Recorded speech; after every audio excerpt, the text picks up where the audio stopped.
Alright, we're back again. I've now finally was able to change back to English so that all of you can understand it. So we've just met Durin and, of all people, Dainsleif. Without a cool introduction, unfortunately, but he's there. Chat with everyone while you're waiting. The damselette. You're both awfully quiet. Why don't I start us off with an icebreaker? Dude, is Albedo that social? Much obliged. Okay. Have either of you ever had your portrait painted? If not, I'd be glad to help. Is he a painter, really? That sounds like a lovely idea. You know how to paint then? I dabble occasionally. He's an excellent painter. Tables, chairs, people, dragons, you name it. He'll paint it for you. Can we see? Yeah, we can see Durin from here. Also, the design of Columbina is so pretty. And she's barefoot. I'm flattered.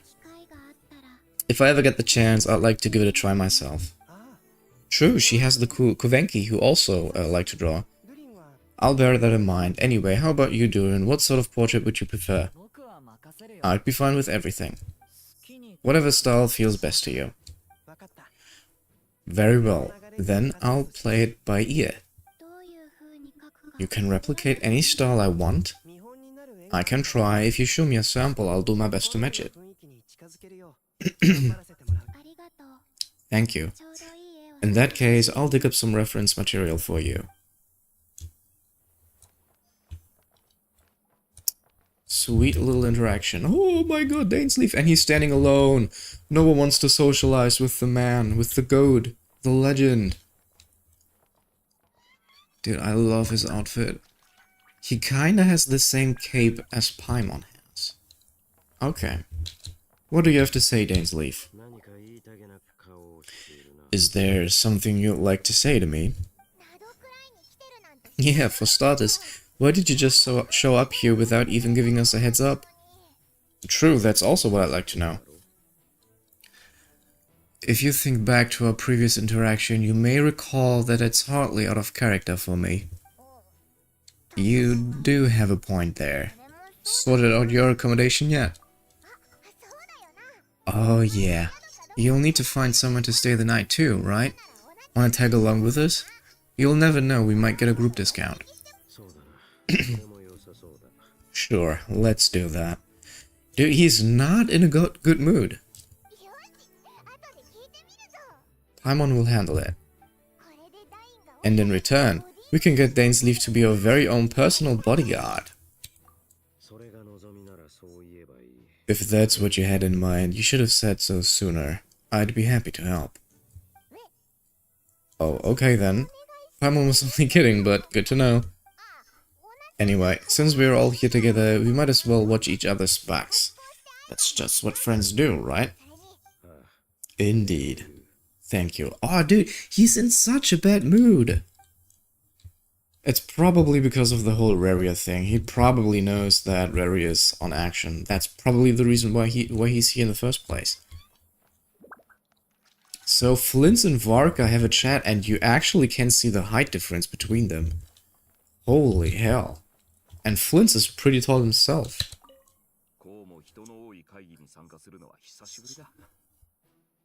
Truth be told, I can't remember the last time I was in a meeting with so many people. You're not alone there, my friend. The Lightkeepers also struggle to bring everyone together for a serious discussion. I don't doubt that. I've only ever met two Rudniki. One being you, and the other being that young guy Iluga. Iluga's a good apple, I'll give him that. He's kind, honest, and regularly delivers supplies to my lighthouse. A true Rudnik to the core. In that sense, he puts me to shame. Oh, so you're, what, a fake Rudnik? That's what it sounds like you're saying. But I get the feeling that that's not quite what you meant. It's really awkward, that's true. Sorry, I'm not even gonna bother trying to hide it. You've known all along, haven't you, my friend? Now, that was an awkward silence.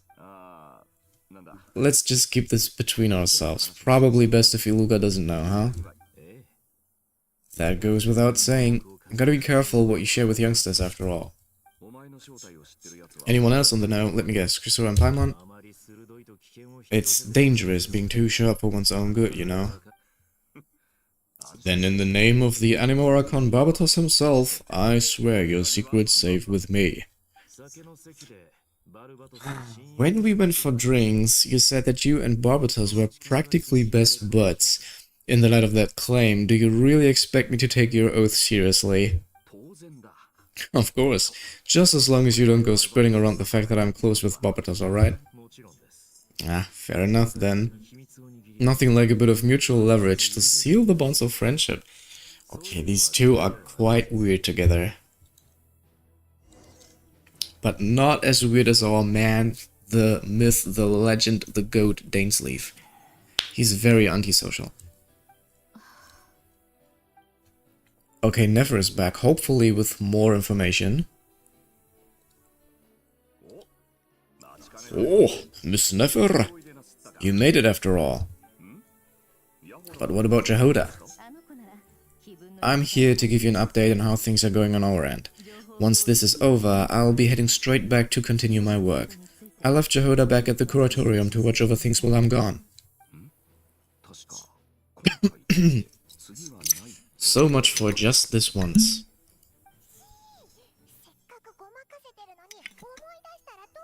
Not so loud, we're on a roll here. What if she remembers and suddenly decides to back out? Okay, she's not in a good mood. Did you say something, Mr. Vaka? I didn't say anything, right, Flint's? Oh, so now he is Flint's and not longer Mr. Flint's. Must have been a frog. They get so noisy around here at night time, it's like they're putting on a concert in the background. Anyway, before we begin, there's a few introductions to make. Let me start by saying that it's an honor to be speaking before so many distinguished colleagues and collaborators. First up, we have Miss Loma. As Moon Chanter, she is the leader of the Frost Moon Scions, a local religious community in Nordcry. Then there's Miss Nefer, boss of the Curatorium of Secrets, and intel gatherer extraordinary. Nefer is leading the investigation into Raria's background, assisted by Jehoda and Loma. From the little I've heard, they're making some great progress. Over here, we have Mr. Flinson, now he's a Mr. again, a ratnik and guardian of the abandoned lighthouse. In our last operation, he courageously distracted the Wild Hunt to buy time for the rest of us. For those of you who've never met, this is Mr. Albedo, a renowned alchemist and captain of the Knights of Favonia's investigation team. By his side is a new face for us all, myself included, Mr. Durin, who has come to lend us his aid. What a cool design! Next up, we have the Moon Maiden and former Fatui Harbinger, Miss Columbina. Then we have the Traveler, who's earned more titles than I can possibly hope to list out, so I'll spare you the rundown. And Paimon, the ultimate travel companion and quite possibly the best guide in all of Teyvat. And an all-powerful primordial being on top of that. That's a lot of people. Great turnout. Miss Nefer, it looks like you might have another job coming your way, so, congratulations on the booming business, I guess. You think I haven't got enough on my hands as it is? Who's looking for me now? That would be me, Miss Nefer. I have a commission for you. Okay, everybody calm down. Dainsleif is speaking. Who I am doesn't matter right now. What does matter is that I'd like you to gather more intelligence about the Rächer of Solnari. Well, it's not as if we never take on anonymous commissions, but in your case, I'll have to decline. Oh, I'm gonna take a wild guess and say your job's probably more hassle than it's worth. Something about you seems like bad news. Holy hell, okay. Even Nefer refuses. It's my eyes, isn't it? Oh, true. Conrian, I assume. And what's with the mask? Are you trying to hide your identity? In any case, the fact that you're even still alive raises an awful lot of questions for me. Bro, I feel like Never is the only one with a brain. No one gives a damn about, for example, Dainsleif or even Kaya, who's openly about being a Conrian spy agent dude, and nobody bats an eye. Nobody asks a question about him. My name is Dainsleif, and yes, I am from Conria. As I'm sure you're aware, the Rächer of Zolnari's real name is Reria. He was once an acquaintance of mine. Really? Then you must have been quite an influential figure yourself. You flatter me, but none of that matters anymore. My point was simply to clarify why I have asked Miss Nefer to investigate Reria's background. So you're both from Conria, and it sounds like you used to be friends. What am I missing here? Surely you already know how he became one of the 5 sinners. I'll tell you everything I know. Whoa, please give us some lore, dude! The history of Conria, the names and identities of the 5 sinners, I remember it all like it was yesterday. I have never spoken openly of this before, but the truth was exactly as people say. The 5 sinners were each driven by their own desires, and it was by playing upon these that the Abyss tempted them to their fall, tearing Conria apart in the process. Please give me lore! The visionary Verifalnir, who wished to foretell the future, the wise Shroptatyr, who sought limitless knowledge, Gold Ryandarter, who designed current life, the false Orology, who pursued supreme strength. We all know that already. Give us something new. And last but not least, Rächer of Zolnari Reria, Ravager of the Moon. Of the 5, Reria is the only one who remains a mystery to me. He never harbored grand ambitions, so what changed in the space of a single night? How did he come to fall like the others? In other words, you're saying that his change came as a shock to you and you have no idea what actually happened. That's right. You mentioned how the Abyss tempted them, which led to their fall, but what did that look like in practice? And what other context can you give me about the events of that time? The more detail you can give me, the better. Yes, please! Strangely, now that it comes to it, I hardly know where to begin. The fateful night took place during the era of the Eclipse Dynasty. One day, my older brother, the visionary Verifalnir, was summoned to the palace by the Vinster King, only for the king to gouge out his eyes and cast him into the dungeons. When I came to hear of this, my fury knew no bounds. Awesome! I gathered together every ally I thought I had, and together we set a night to storm the palace and free Ved. Centuries on, the memories of that night still haunt me like a never-ending nightmare. We broke through the palace gates, just like we had planned, each striking towards our separate targets. But then, I was betrayed. Even Verifalnir, the very person I had come to rescue, abandoned me and partook of the Abyss's power. So it's personal after all. Then tell me, Mr. Dainsleif, what price are you willing to pay? You of all people must know that nothing comes for free. I cannot say what price would be worthy of such a commission, but know this, Reria was not always a madman. Believe it or not, there was a time when he was just an ordinary man working for the Conrian Intelligence Service. Uncovering the truth of Reria's past is the only way to unravel this mystery, but before you decide if you will accept my commission, I will tell you more about him. Enough, I hope, to help you plan your next move. Sounds pretty good to me. Feels like we just flagged down a random passerby, only to discover he's actually a master strategist who has a score to settle with our enemy. Can I borrow your halo? It could be useful in the lighthouse. What halo is he talking about? Oh, Paimons. Enough with the voice crack. Besides, isn't the lamp of yours bright enough already? Relax, it was meant to be a compliment. If that was a little over the top for your liking, I'll make sure to tone it down next time. I'll give your proposal some serious thought, Mr. Dainsleif. Let's speak in private once the meeting is over. Before that, there's a few things I'd like to share. You recount meeting the knave and how the iridescent moon's marrow was retrieved from the Crimson Moon space. You make it clear that the knave chose to help you of her own accord, then conclude by reporting how the hearts of the 3 moons are finally in your hands. Now that we've united the hearts of the 3 moons, your power should be greatly enhanced, but it seems like that hasn't happened yet. I believe it will take a little longer. You've done so much for me, so I want to be completely honest with you all.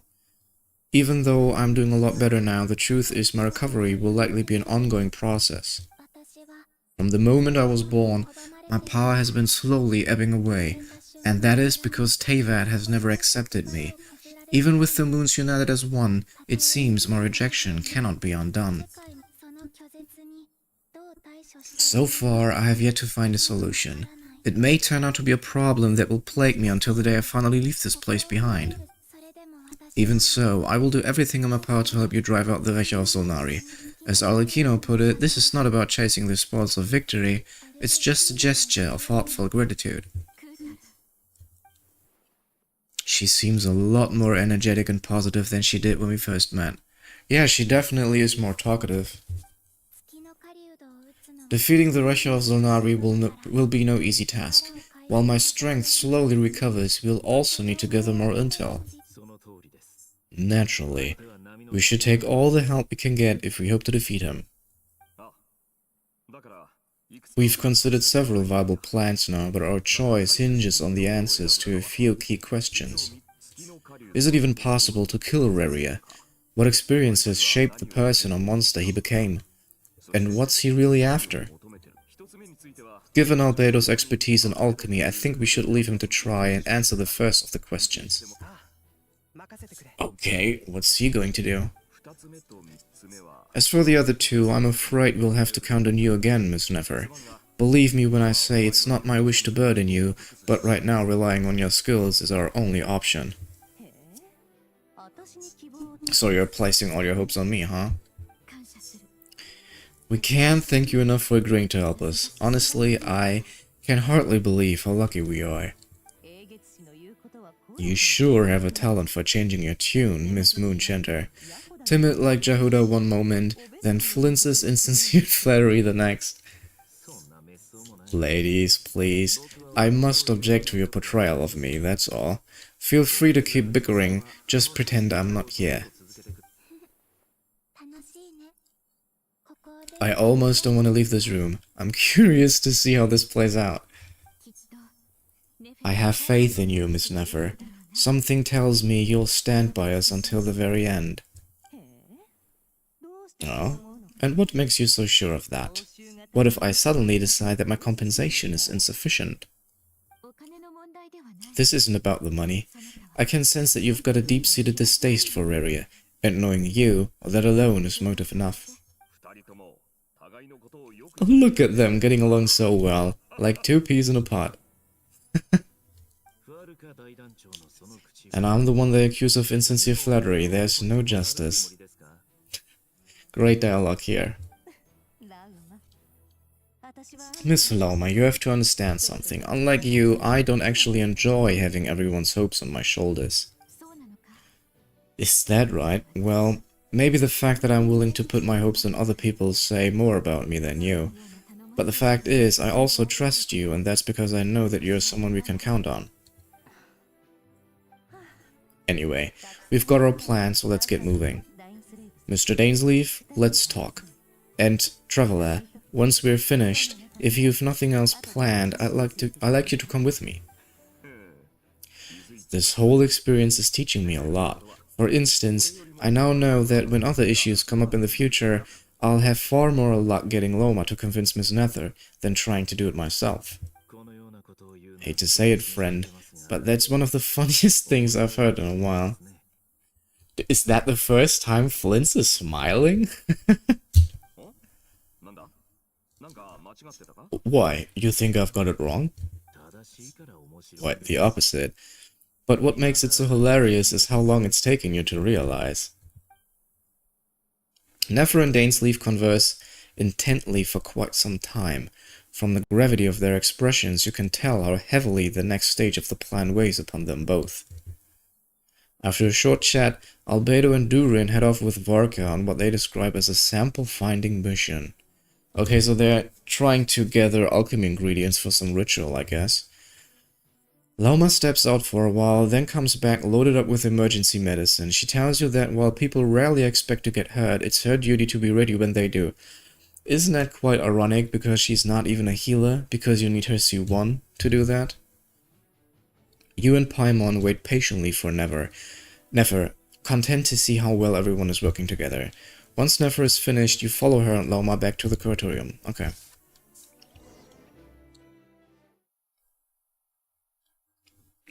That was a little nice chat we had there. I think they're really trying to flesh out the characters more, which is a good thing. They feel less stale than before.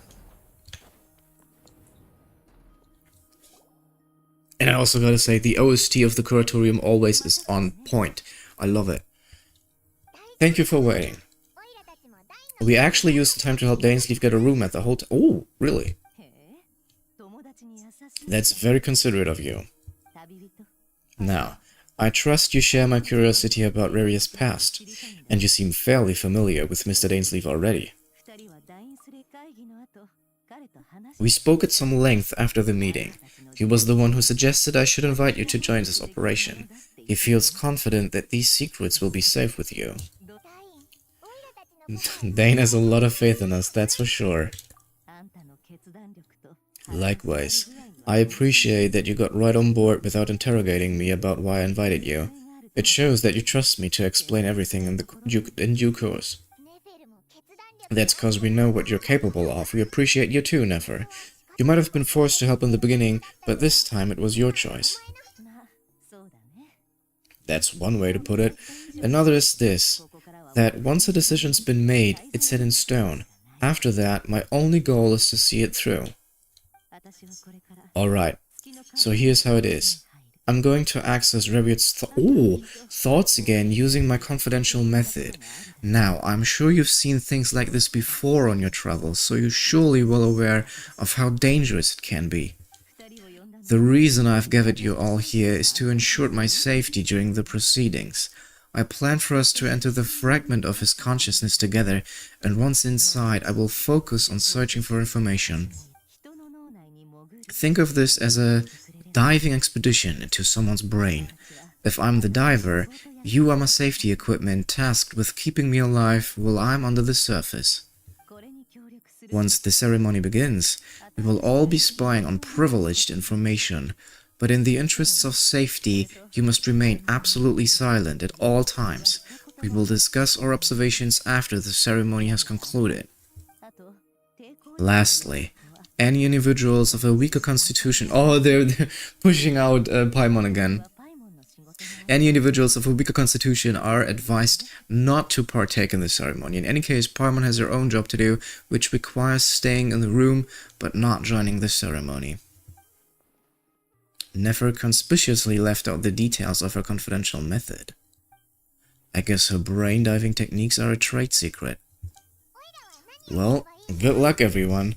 Sounds like all Paimon can do is cross her fingers and root for you guys. There's a little more to it than that.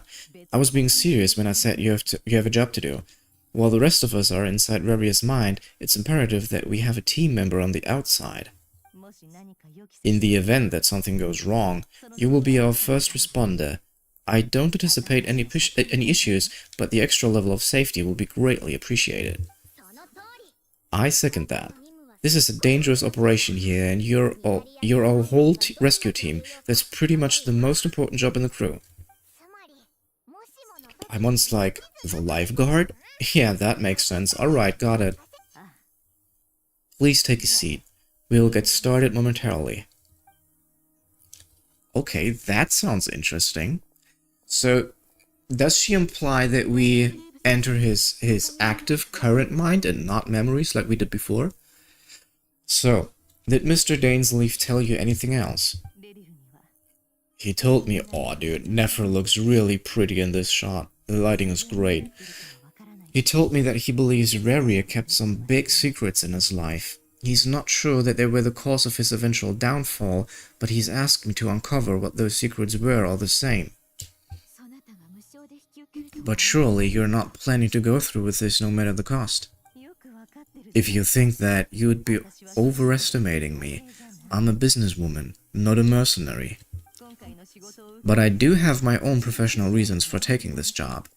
You think I turned down the opportunity to get a first-hand glimpse into Conrian history? No chance.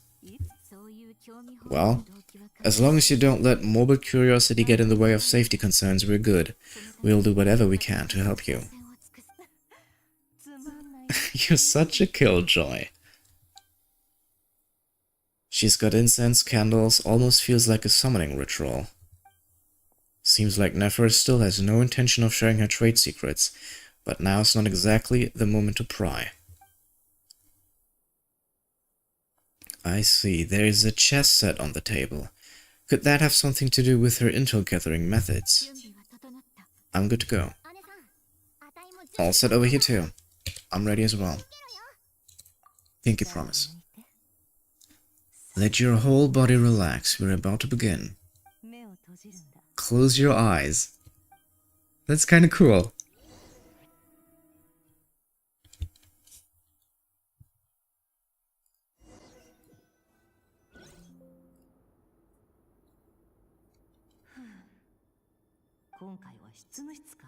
Could this be his office? Pretty standard setup. Bookshelves, paperwork, files. According to Dainsley, Rary used to be an intelligence operative. Chances are there's plenty of top-secret intel stashed away in this room. Is this where you keep your secrets, Raria? Can't say I'm not looking forward to this. And we finally get to play Nefer again. Investigate documents. A file tucked inside a folder. The title reads, Dear Breakfast Shop Owner. It's a list of names. But at this stage I have no idea who any of them even are. Okay. Examine device. Wonder what kind of encryption technique this is. Seems like it has to be inserted into that camouflage device nearby. It's an audio. Oh, it's an audio recording. Can we hear it? Please hear me out. I can't shake this feeling that someone's been spying on our house. No, I'm not being paranoid. It's true. I saw someone dressed in all black. It was a couple of days back, but that was on another street, not near my house. I swear I know what I saw. There's a note in the margin. Surveillance of the Runewater residence has concluded. We apprehended the target and filed the mission report last night. Could the voice in the recording belong to one of Raria's targets? Is there more?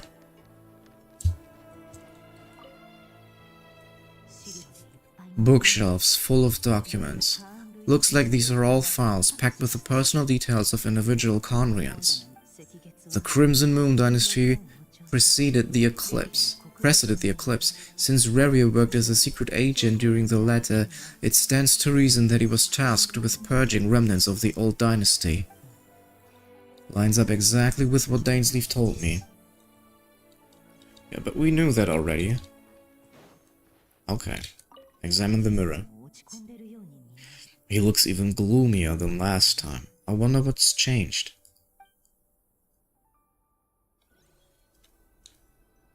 Sit.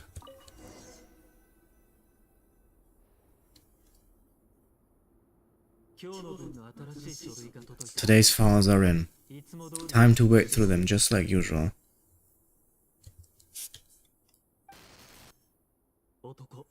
Occupation: cook, confirmed Crimson Moon descendant. Has maintained frequent contact with other descendants over the past year. Poses a threat to the dynasty. Neutralized. Holy hell. He doesn't joke around. Okay. What shall I do?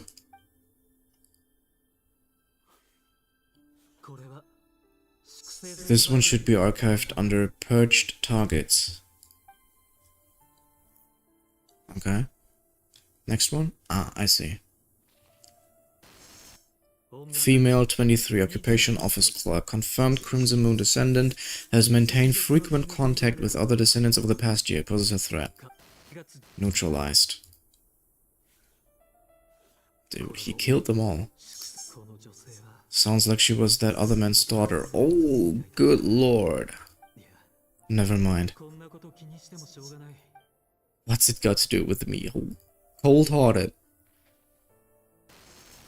Male 40, occupation teacher, confirmed descendant, has been observed making contact during the past year, poses a threat. Neutralized. Just another nobody for the archive. Come to think of it, I remember surveilling this man. A case like his would never have been considered a priority in the past. He barely even interacted with other Crimson Moon descendants. And he's still dead. Female 16, occupation none, orphan and confirmed Crimson Moon descendant, has been observed making contact, poses a threat. Neutralized. Filed. I have no recollection of this girl, none whatsoever. She doesn't seem to be anyone important, but then again, how many of them really are? Dude. He shows no empathy. Female 13, occupation none, orphan and confirmed descendant. Made contact is a threat. Neutralized. 13 years old, man. Wild. That's hard, dude. That was a literal child. Male 11, dude. Occupation none, orphan, confirmed descendant, is a threat. Neutralized.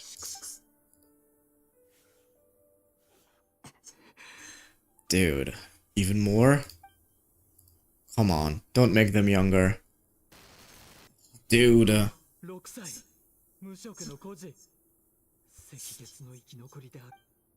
Male 6.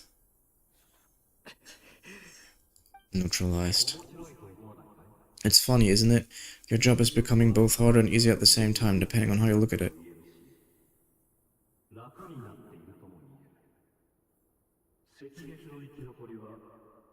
Who's talking there? Sooner or later, the Crimson Moon descendants will be completely wiped out, but as the number dwindle, they become harder and harder to track down. Who's talking there? Fortunately, however, most of the able-bodied adults have already been taken care of. The remaining weaklings will be increasingly easy to deal with.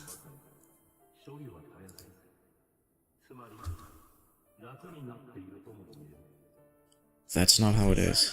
No. My job is to ensure survival of the Eclipse Dynasty, and the only way to do that is by eliminating any and all potential threats. It's a perfectly legitimate. Every single one of my colleagues can attest to my fairness, and if my friends were aware of the facts, I know they'd back me up too. Okay. Assuming, of course, that they were aware of all of the facts.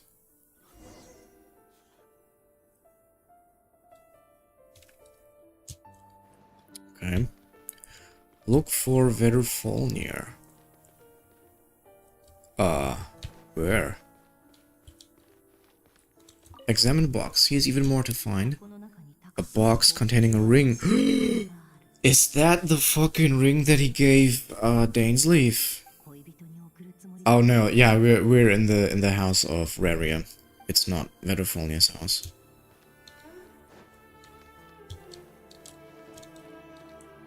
Okay, how can we go up? Here? What's that? Oh.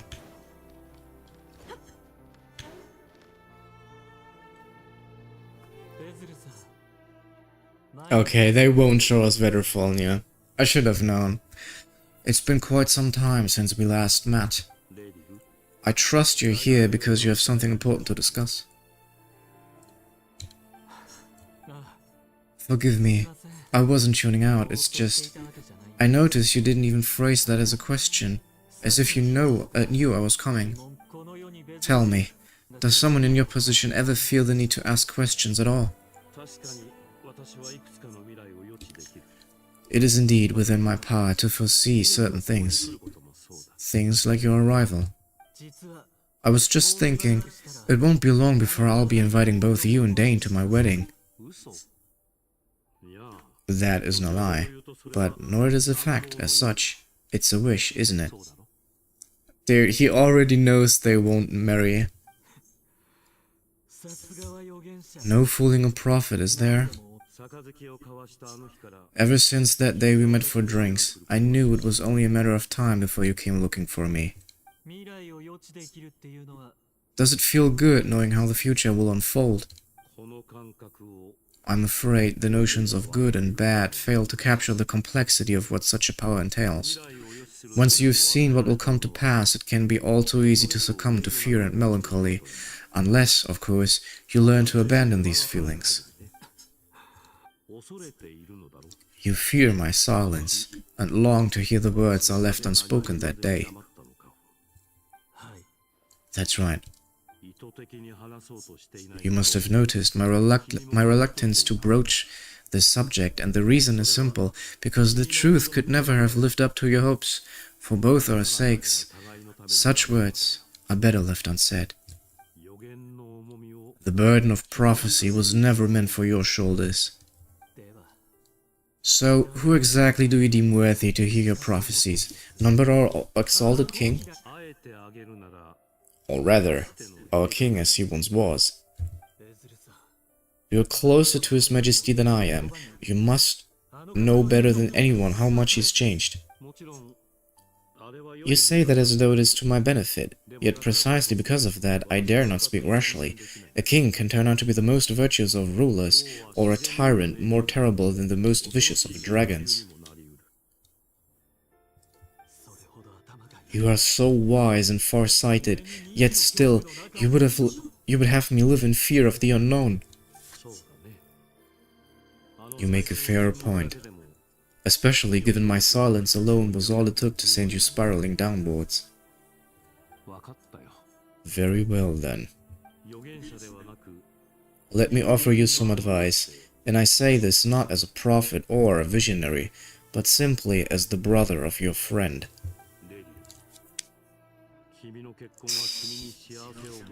For many reasons, there's very little chance of your marriage ending in happiness. If happiness is what you seek, you should find another fiancé. Dude.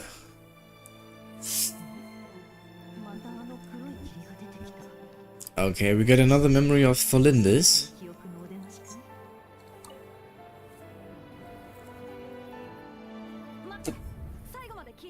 Wait, hear me out. This time, we finally got a clear look at his face and learned his true identity. His name is Reria, and he claims to be one of the king's guards. What did you say? A cruel irony, isn't it? The man you're set to marry leads a double life as a brutal executioner. That's what we already saw. Why are you telling me all of this now?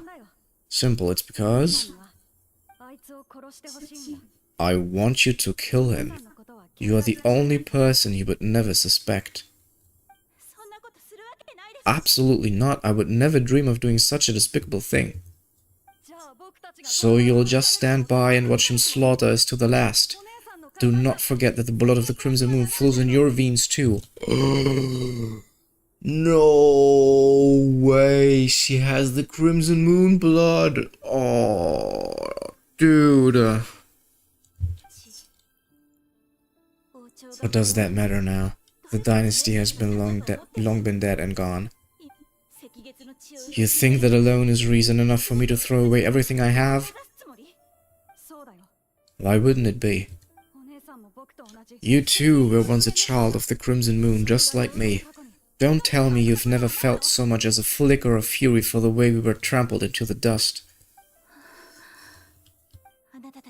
As long as you promise to abandon this pipe dream of restoring your dynasty, I can try to persuade him, or have him persuade the Vinster King. Persuade the Vinster King?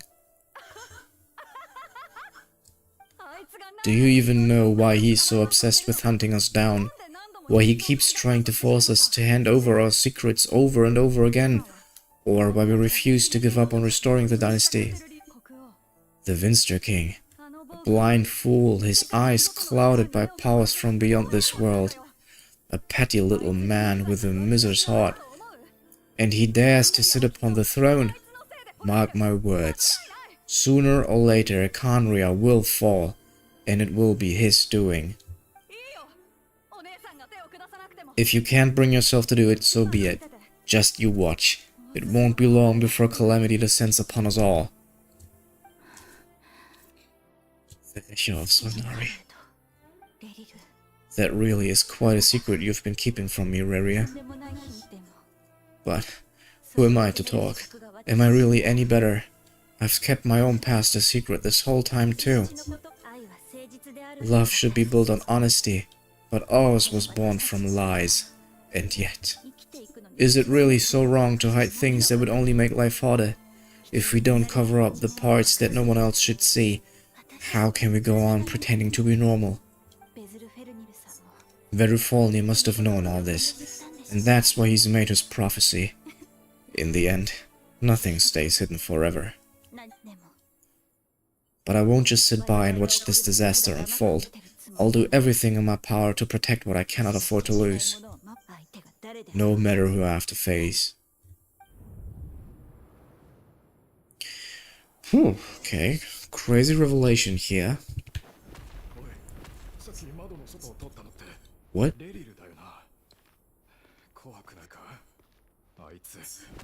What is going on? Doesn't it give you the chills? Those people at the daily. Enough already. They're clearly pretty taken by their own disguises, so just smile and play along. Okay, there seems to be some... What is going on, dude?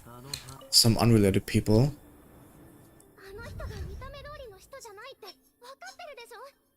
But surely you can see he's not the man he pretends to be. So many have died already, and they say that the king's madness grows with each passing day. We're not going to survive this, are we? But why does it have to be this way? Do we really deserve to die just because of the blood that runs through our veins? Tholindis, are you even listening? Sorry, my mind was off wandering. I heard you though. You're talking about what Reria said. He's just following the king's orders. He's a secret agent and his job is to hunt down rebels and dissidents. By the time you first met him, he had already taken lives. Maybe he was using you from the very beginning. No. Reria has no idea I have anything to do with the Crimson Moon. My family are only distant relatives of the male lineage, and besides, my eyes are perfectly ordinary. That's true. Truth be told, apart from my teacher, pretty much no one knows I have connection to any of it. It's been a long time since my family severed ties. But as Orlok said, who could possibly talk sense into that raving lunatic of a king? No one. I'll work something out, trust me, I'm with you all. But for now, you need to keep yourselves hidden. Don't let anyone find you, anyone at all. Don't forget that Reria is an Eclipse operative. He needs to be extra careful when he's around. You need to be extra careful, and when I am too. For now, don't come looking for me. And if anything happens to me, just act like we've never met. If even you can't escape this, what hope do the rest of us have? But after all this time together, surely he wouldn't lay a hand on you. I won't speak in his defense, nor can I give you a clear answer to that question, but I'll do everything I can to put an end to this. Here, hold on to this. If an opportunity to escape presents itself, take it. You'll be glad you took some spare change. You call that change? But what about you? You've got a job and there's still money coming in. But you can't go anywhere right now. Please, think about yourself for once.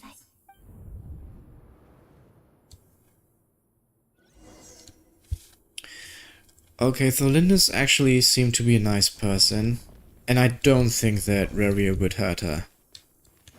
I don't think he would go through and kill her.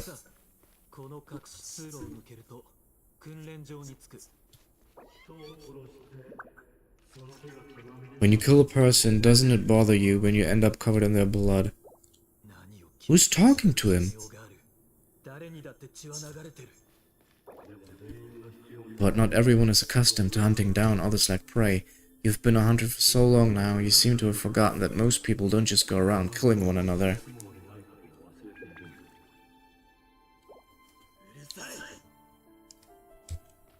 Okay, so at least we know now why he's called the moon hunting sinner, because he hunted the people of the Crimson Moon. Oh no. Are these all people? Oh no, okay, it's a training room. Begin training.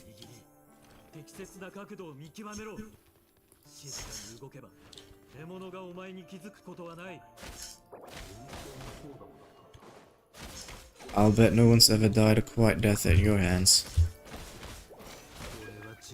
I were clean, no traces.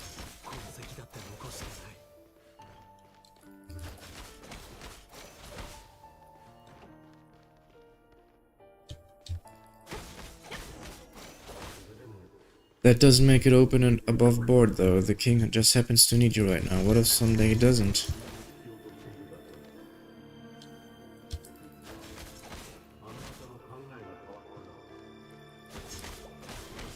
Is that the Abyss itself talking to him? He's changed ever since he fell under the spell of that power. In the beginning, he only had you take out a handful of the guilty, but now? He's changed. Yeah. The ones I've dealt with have always been guilty and I've carried out my work flawlessly.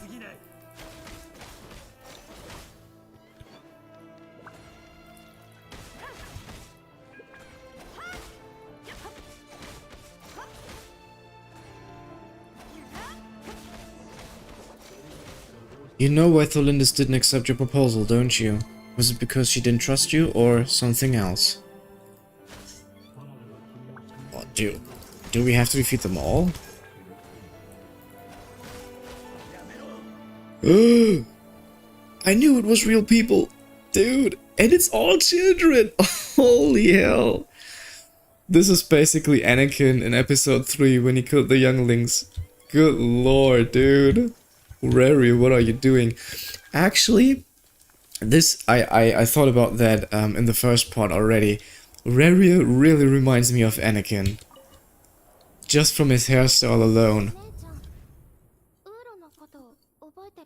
Tholindis, do you still remember Orlog? The boy who was pretending to sell flowers. You spoke for quite a while, didn't you? Yes, we did. What about him? He was arrested 2 days ago. Chances are he's already dead. I just don't get it. After everything he's done, why do you still stand by him? Or does it mean nothing to you that people keep dying? No, that's not. Just hear me out. I need to go now, Tholindis. They're looking for us. You take care too. If you ever need a place to hide, come find us.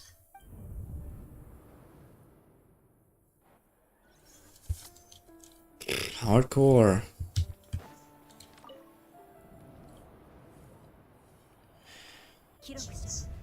Author Tholindis. Over the course of this week, the research object was subjected to interference for a total of 47 hours for experimental purposes.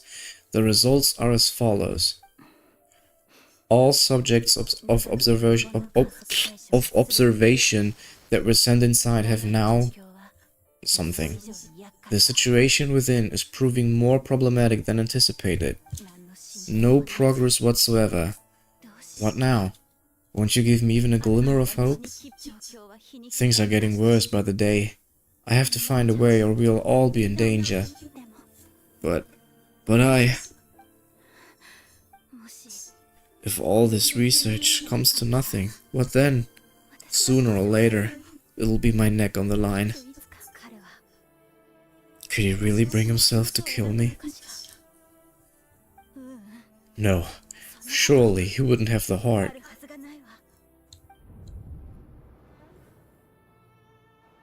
I think so too.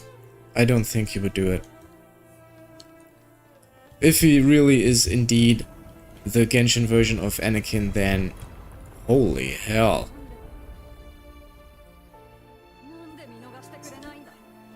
Why won't you just let us go? We don't even know each other. All we want is to live ordinary, peaceful lives.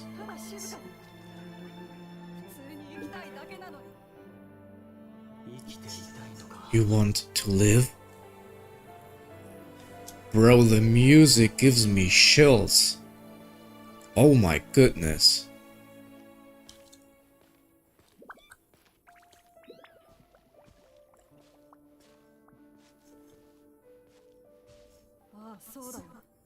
I just want to go on living. Is that really such an unforgivable crime?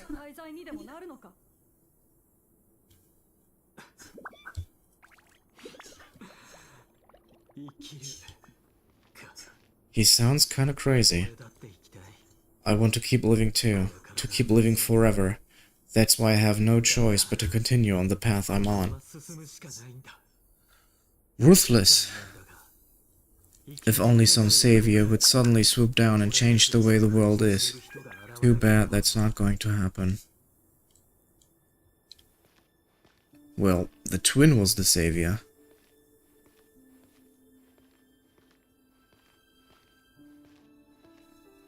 At least they thought so. Is there more? I can't run.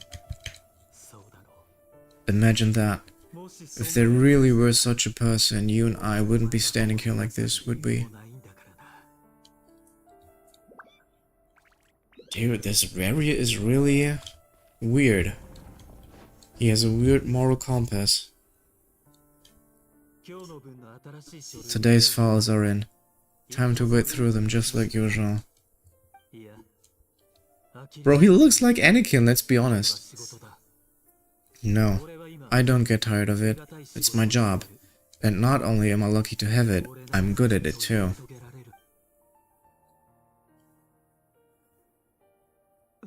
Wait, that's... Don't tell me it's Tholindus. Please. Oh, dude, it is. It's Tholindus.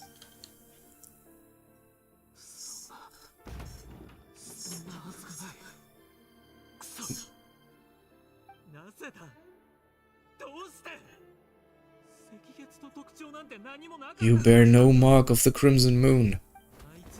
How could you possibly have anything to do with them? It cannot be. A deluded bloodline carefully concealed. I see it now. You've been living in the shadows, just like me.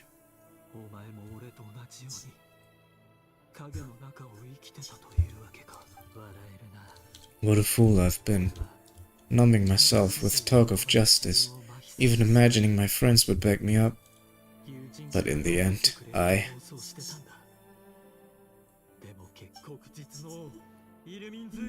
Irminsul, Vinster King, how far are you going to take this? From the direct bloodline to secondary offshoots, and then what? Today, it's the descendants of the Crimson Moon. Who will it be tomorrow? Will you not rest until everyone down here is dead? This cannot go on. This is where it ends. I wonder if he's going to attack the Vinster King.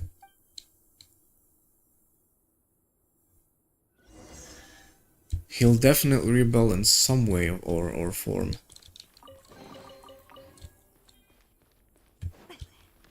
This story is actually better than I expected. It's crazy that we actually get to see real-life Conria. You're really letting me go? I am. As long as you can guarantee that no one will find you. Don't worry, I'll be extra careful. No one will know I was here. But what about you? Me? If you let me go, you won't be able to complete your mission, will you? Good point. In that case, maybe you should stay. No, please, I just want to see the outside world again, too. Go on living? Yes. I know you're a man of your word, so please just let me go. If I let you leave, what will become of me? Just kidding. Go now. But remember, don't let anyone know you were caught. We'll be seeing each other again very soon if you do.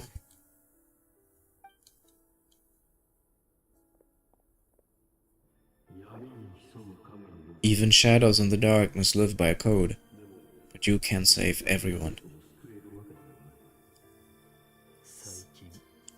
You've been whispering— Oh, it's Verifolnir! You've been whispering in my ear for days now. Verifolnir, what are you trying to do? Break me down? I only say this because you long for an answer to your problems. Let her go, Reria, or you risk losing everything. I will not abandon Tholindis. Then you'll need a little more vigilance and a lot more power. The world is changing, Reria. Keep your eyes peeled for your moment of opportunity.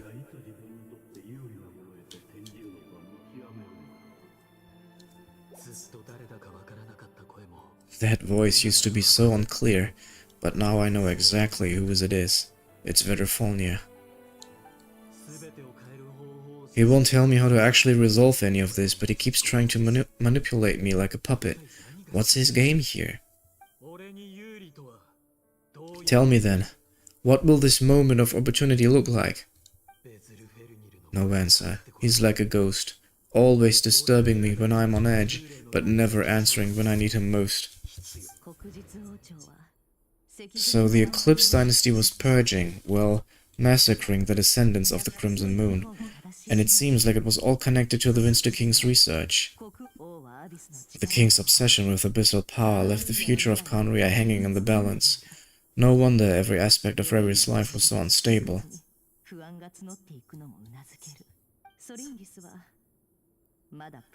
And it looks like this Tholindis, Revri's would-be fiancée, herself belonged to a sub-branch of the Crimson Moon Dynasty descendants. It almost defies belief that a couple like them could hide the truth from each other for so long. If the Winster King hadn't intervened in such a drastic way, they might have gone on deceiving each other for the rest of their lives.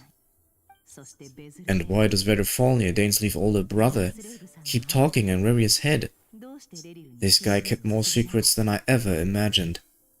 The human mind is like a vast desert of shifting sands. When you follow the flow of someone's memories, you'll only ever see the parts they're willing to let surface. Time for something a bit more creative. We've been inside Revri's mind this whole time, building up a picture of his psyche. There's already enough clues on the board to start reading between the lines and mapping out the rest. Now, we can finally begin to put the pieces together. Sure, it'll only be a reconstruction, part simulation, but reasoning. Part reasoning, but it's usually pretty accurate. Once we've built up a cognitive profile, we just need to cross-check the logic behind his actions. And then we'll be able to take a sneak peek at whatever it is that Revri has really been hiding. Okay, Nefer has a lot of tricks that we never would have expected her to have. Not only the I can see back into the past thing, but also I can, like, analyze his mind. What's that now? Reria, are you there? Moving pieces consumes action points. When all your action points are used up, you'll be blah blah blah blah blah blah blah. Okay. Ah, I see. Okay.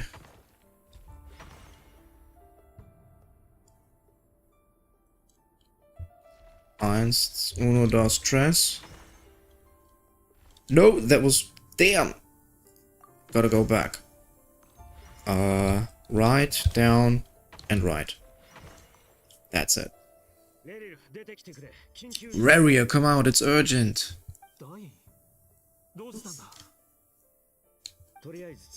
Quick, come with me. I'll explain everything once we've met up with the others.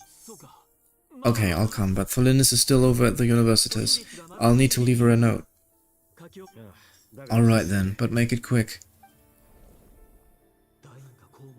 I've never seen Dain so worked up before. Whatever it is, it must be big trouble. Yeah, so that's what we kinda saw in the trailer for this version. The sinners will have a meeting. For whatever reason. There's something very important to discuss, obviously. Dude, is it about how they want to steal the Abyss powers?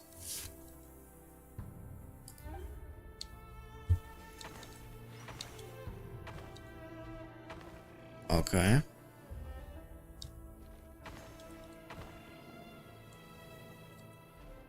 That didn't work. Why not? Can I? I can't.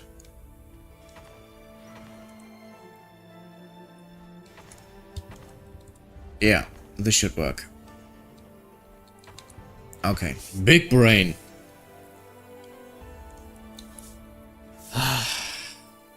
They're doing everything to avoid to show us their true appearance. Well, this is a nice change meeting you all at this hour. When men and women of ambition can speak face to face in broad daylight, I say that's a big step forward for our dear Conria. Okay, this is gold right here. I wonder why she's depicted as, what is it, a horse? A unicorn? Oh my god, it's fucking Sotologi. And he's represented... I should have listened to his voice, damn. First of all, it's Sotologi, depicted by a greatsword, just like the weapon skins from the Stygian Onslaught predicted. Awesome. Don't be ridiculous. We do not fear the day. Why would we seek refuge in the night? Okay, his color scheme apparently is gold and purple. That's also good to know. I wonder if this is some important symbol for him. Okay. You might ask your blade that same question. I'm told it prefers the cover of darkness.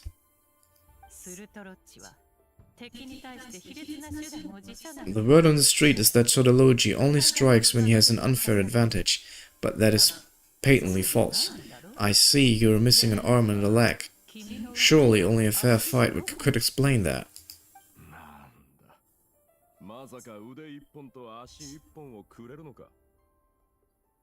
If this is your way of offering me a replacement, let believe me, I'll take them.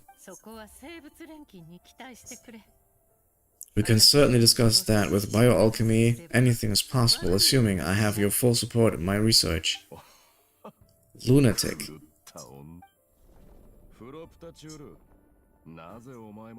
Proptatir, what brings you here?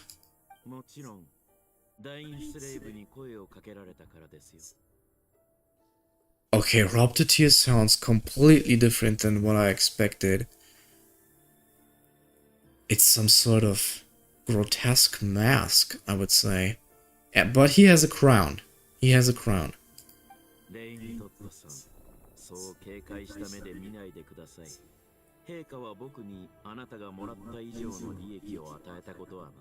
His voice is actually soft.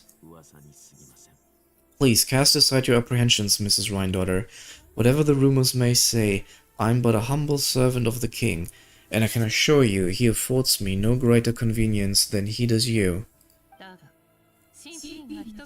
Well, the Magistrorum won't stop fawning over you, so at least some of the rumors must be true. You're clearly doing well for yourself, so drop the humble servant act. It endears you to no one. You're the president, the chief royal mage known as the Wise by royal appointment, and by far the most favored among the 4 pillars of Conria. What are the 4 pillars? Have we ever heard that before? 4 pillars. It's probably not a mask, it's probably more of a helmet with a crown on it. Vice President Vid doesn't even try to hide his envy when he sees you.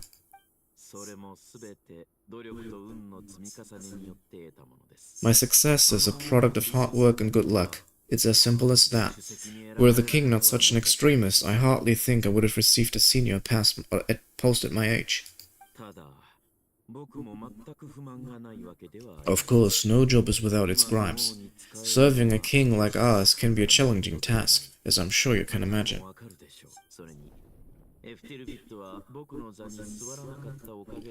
And as for Eftirvid, in missing out on the presidency, he's dodged a mountain of stress. Like everything else in life, it comes with pros and cons.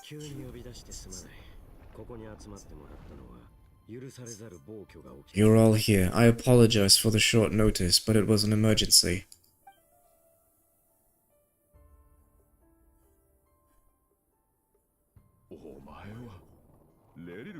You must be Reria.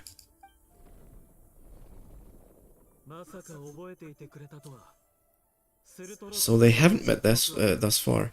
Mr. Sodology, yes, I handled your case file during your sentencing. Nothing personal, of course. I'm pleasantly surprised that you remember me.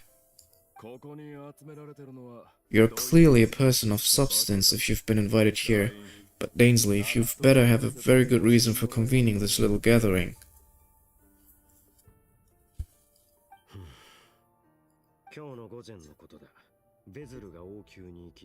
It's my brother, Vedrfolnir. After he spoke at the court this morning, the king was so infuriated by his words that he had him blinded in both eyes and thrown in prison. Vedrfolnir in prison? Strange. I thought the king trusted him and Hruptatyr more than anyone else in the world.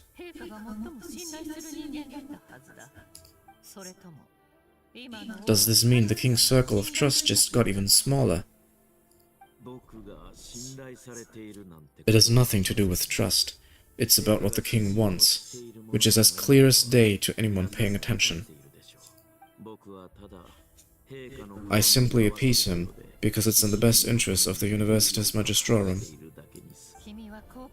And also because you're slimy, Vedrfolnir, perhaps less so. But still, a visionless visionary? It rather inclines me to think that qualifications are not what gets you ahead in Conria. Do you honestly think this is an important discussion to be having right now? Dane, what are you planning to do? Rescue Vedrfolnir, I assume. Correct. It will mean storming the palace by force tonight. I need all of you on my side. That's far too dangerous. And don't forget, Dainsley, you're captain of the Royal Guard. You swore an oath to the throne. You've been planning this for a while, haven't you? I have no desire to commit treason, but whatever critique the king may have of Vedrfolnir, disfiguring your most loyal subject for putting the best interests of this court and nation first, this is not the conduct of a wise ruler. My blade will force the king to see the error of his ways. So, Vedrfolnir's prophecy enraged the king. I'm sure it wasn't what he wanted to hear, but if he won't take counsel even from the visionary, then it's deeply troubling news. The extent of His Majesty's madness is now all too clear. The question is, how does a man like me get out of this situation unscathed? You have noble ambitions, Dane, but I'm afraid they don't do much for a guy like me. I'm not interested in saving the world. All I want is a letter of pardon. A letter of pardon for whom? Thalindis? The chances of the Vinster King issuing a pardon for anyone connected to the Crimson Moon seems vanishingly slim. Yeah, he definitely won't do that. Also, by the way, I mistook Sodology for Hruptatyr, because Hruptatyr should have the crown and Sodology a bow. This black fog over the board must have some connection to Thalindis, but why is it taking this form? Does it have something to do with Reri's past? Another mystery I'll need to unravel.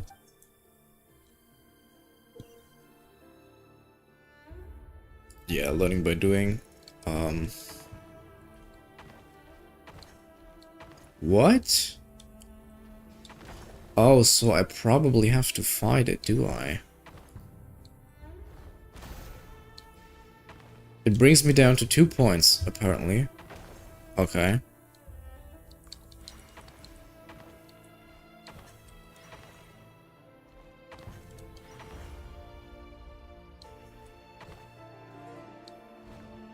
Am I doing this correctly? I don't think so.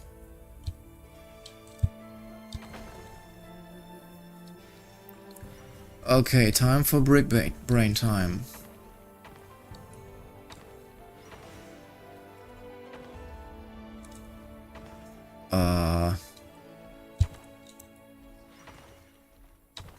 Like this? Should be working, yeah. Okay, nice.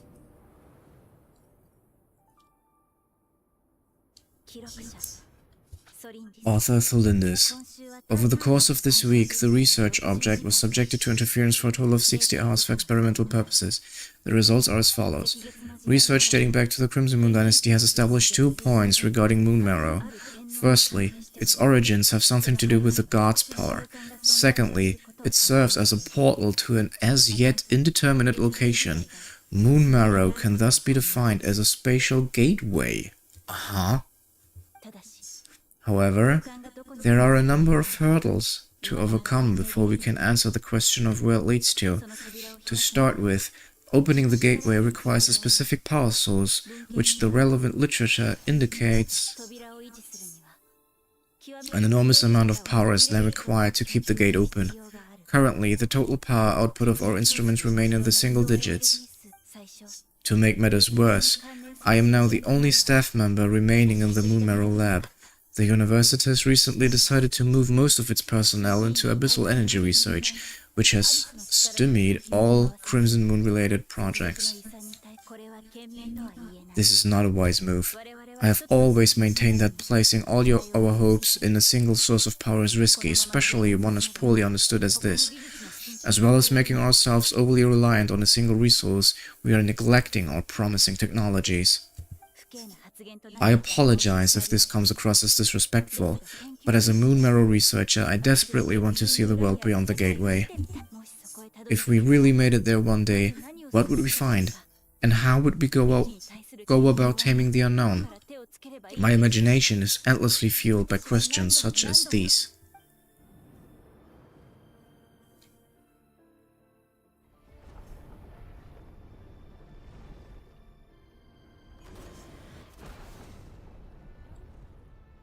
It's actually, I think it's so cool how much lore they're actually already preparing for the Conria chapter. I mean, we're witnessing the real conversations that they had.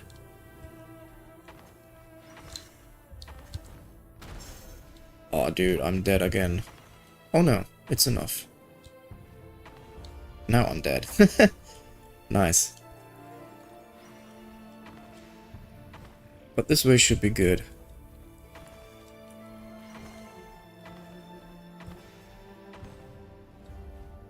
No, I'm dead again. Fuck. Okay. That doesn't seem to work. Uno. And dead. We'll go again. Bam. Bam. Bam. Oh no. Can I go back? Awesome.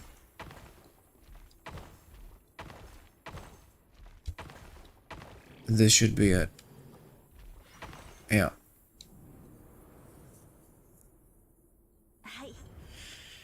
This is for you. I heard you're gonna leave the city with your parents. Tholindis, did you hear about what happened?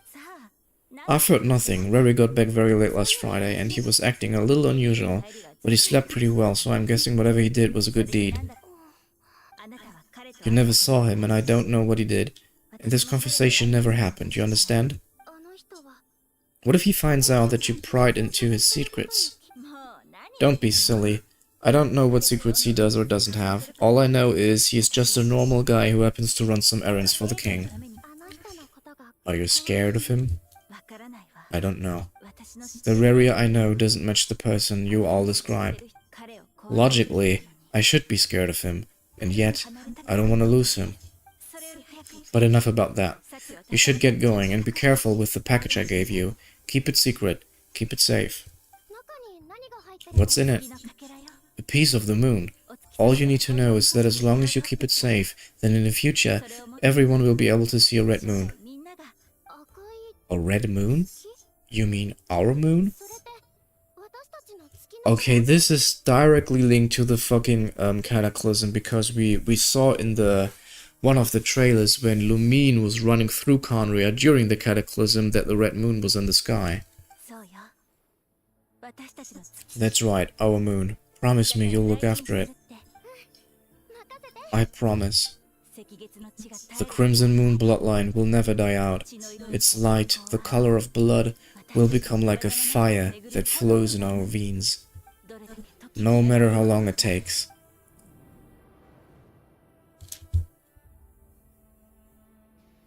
Well, she was kinda correct with that, because Arlecchino is still alive.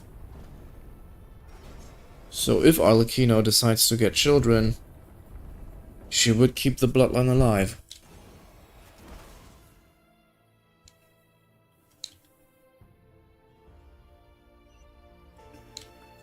Alright. Where do we go? This? That's probably not a good idea.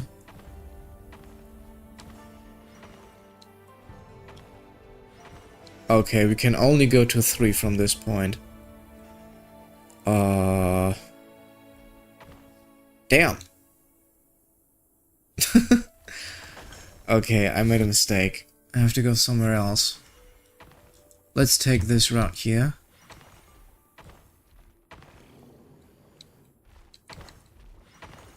We'll probably have to go twice because of these guys here.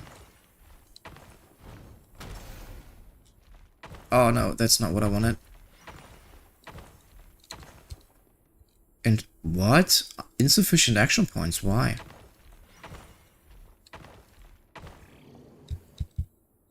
Again. What? That doesn't make sense. Come on. Ah, what a shame.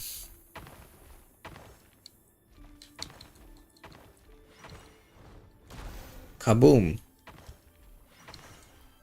Okay, this is the last one. Nice. Hurry everyone and stick to the plan. Oh, we're invading the castle already. Sir Dainsleif, what are you? Is this treason? You know what happens to those who betray the throne. Please, don't do this. It is the king himself who has betrayed the throne. He has betrayed all of Conria. If you have any love left for justice in your heart, you should join me. It's showtime. Dane and his group will handle the troops in the palace. Then Proptatyr and Rhindaughter will disarm the security measures. My job is to enter the prison and rescue Verifolnir. Stay safe, wish me luck. Look after my brother. I love his voice so much, he's so fucking cool. Draw your blade, it is time for justice to prevail.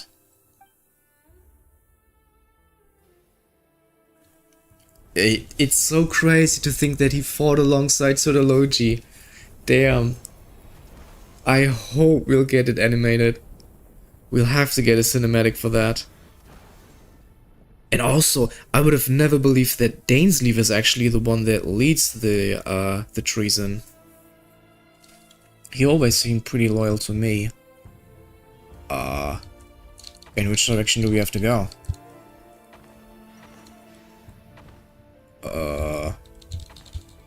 I assume here. Boom. No! Oh, come on. Okay, I'll say we'll go here.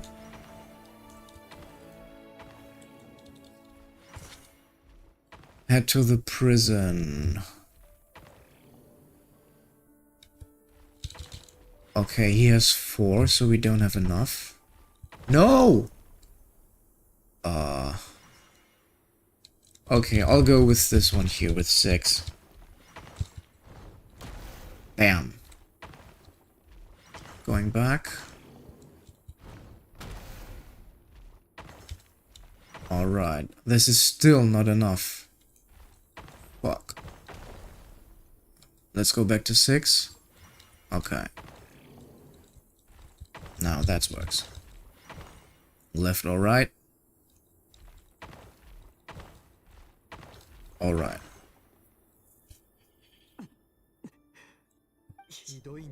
This place is filthy and the smell is abominable.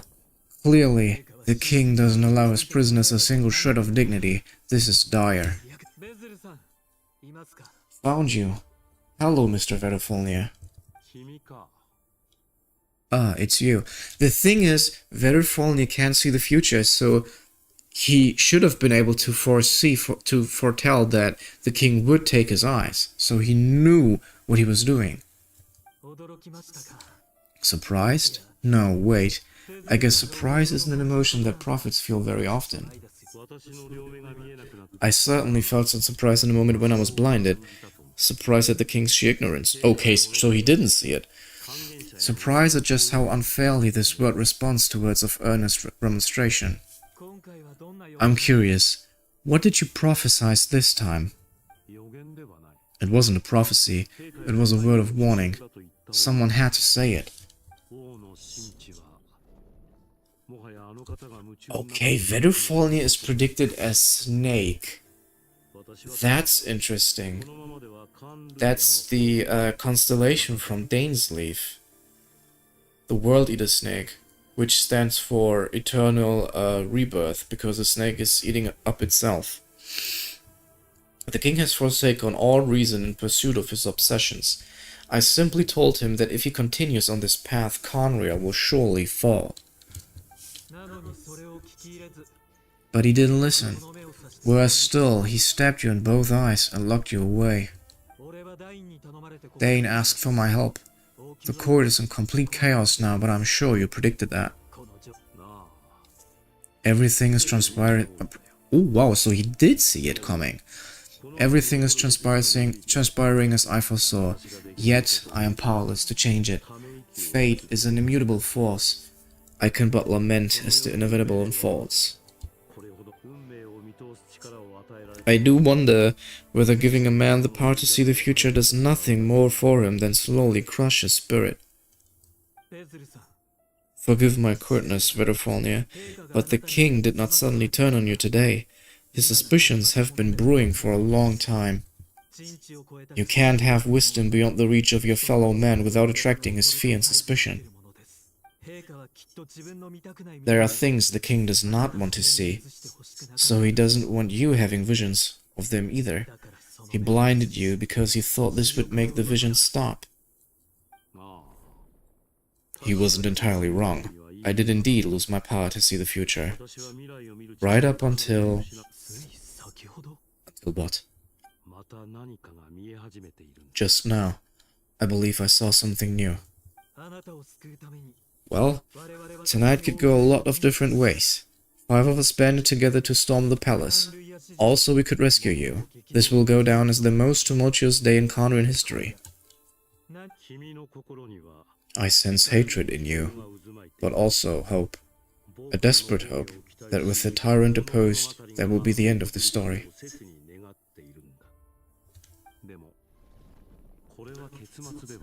But this is not the end. It is the beginning of a new chapter in a whole new story. There are many men of honor and courage in this world, Reria, but you are not one of them. You are not here for justice, are you? You are here for yourself.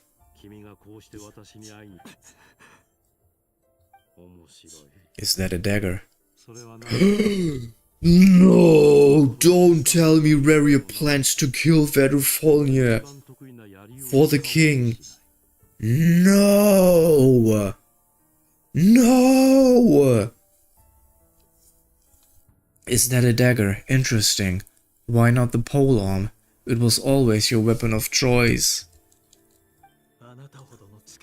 With your abilities, I don't doubt that you will be able to recover some of your sight, but I also doubt that you want to make an enemy of me right now.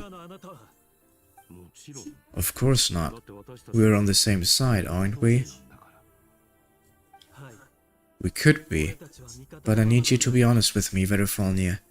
At this point, you're my only hope for the future. You mean your future? With your beloved, Tholindis? Yes. And I know there are bigger things at stake here. A dynasty, a nation, maybe the entire world.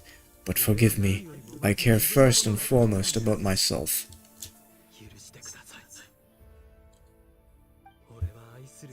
I can't abandon the one I love to save myself. I just can't do it. But you see a broader picture of the future than I. You see the solutions to the biggest problems of our age. So tell me, what is my solution? What's the answer? In matters of fate, answers are either right or wrong. What will be and what will not. Maybe you are willing to pay a certain price in the pursuit of happiness, but unfortunately, fate does not negotiate. This is the cruelest thing about fate. It is unmoved by your sacrifices. That can't be true! I know it's your voice that I keep hearing in my head, urging me to see how the world is changing, to seek more power so I can protect the things I love. You show me disaster, but you won't show me how to avoid it. Why? Why are you doing all this? My voice. Yo, it wasn't Verufalnia?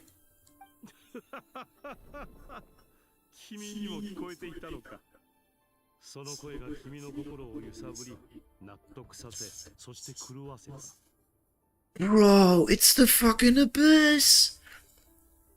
It's the goddamn abyss speaking to them. It was never Verufalnia. So you hear it too, the voice that steals your mind, gains your trust, and drives you crazy.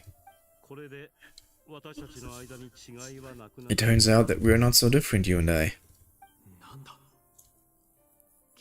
Verufalnia just broke into the strangest smile I've ever seen in my life, as if he had discovered some monumental secret, but then he suddenly switched to looking extremely weary. Very well then. My advice to you is as follows. You must persevere. Whatever trials and tribulations you may face, be steadfast in the belief that they are your path through the future. For as long as you live, your story with Tholindis shall not come to an end. That is the only chance you have of fighting back against fate. It's up to you whether you believe my words. Regardless, that is all I will say on the matter. I have no right to intervene any further. I will hold you to your word. Thank you for setting me free. In return, I will tell you one more thing that you cannot afford to ignore. Just then, a strange wave of energy rippled through the city. We had no idea what it could mean.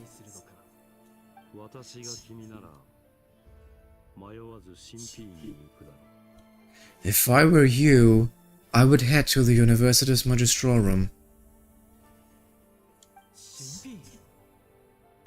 Why?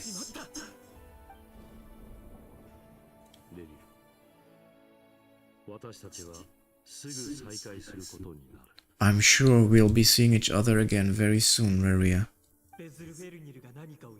Whatever Verufalnia said, I didn't catch it. I didn't even help him out of the prison. There was no time to lose. Bro, that is crazy.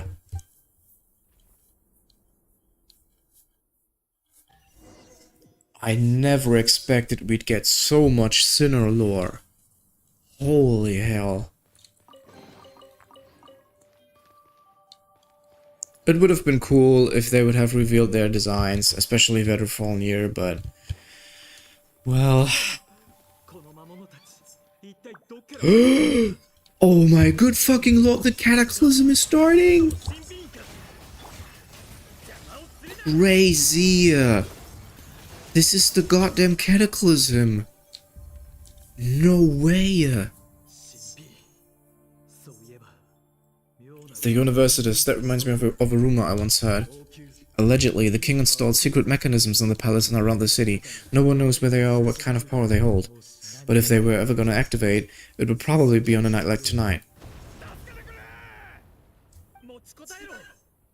Don't let them anywhere near you. It's goddamn, the fucking cataclysm breaks out! Oh my god! That sounded like an explosion, so the rumor's true, the king really went through with it? What other means does the king have at his disposal? They must draw on power from the Abyss. And given it's a major center of Abyss research, anyone over the Universitas will be in grave danger. I have to hurry. Bro! Okay, this is where we came from. It's crazy. We're in Khaenri'ah, look at it. I'm sure that when we reach the actual place, it will be exactly like this here. Defeat the monsters. Dude.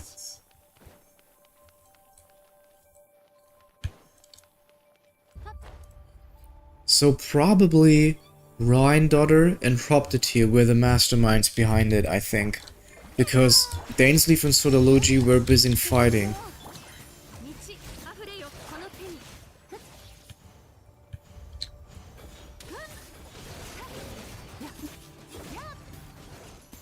The fucking Rift Hounds from Rhine-Daughter. What's going on? Blood Debt Collector.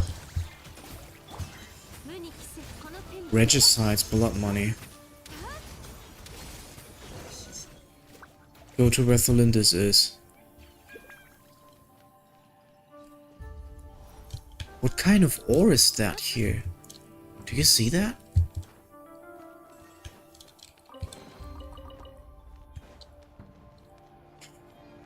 Investigate.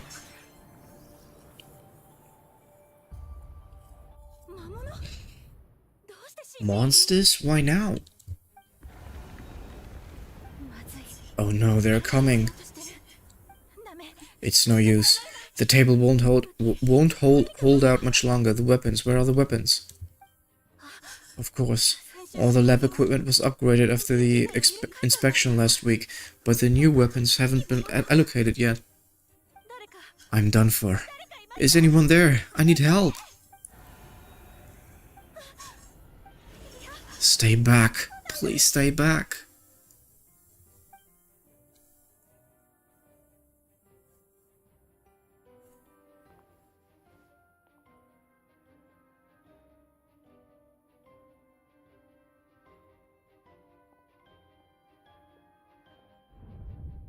Okay, what's happening?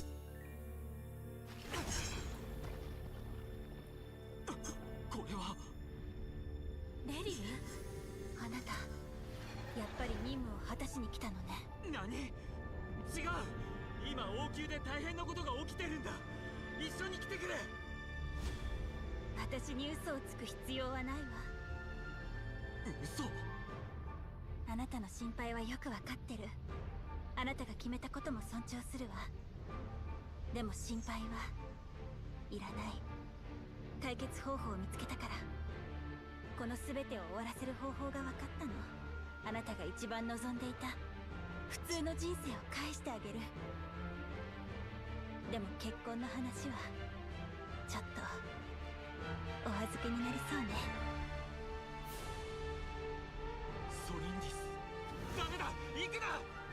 ソリンです。ソリンです。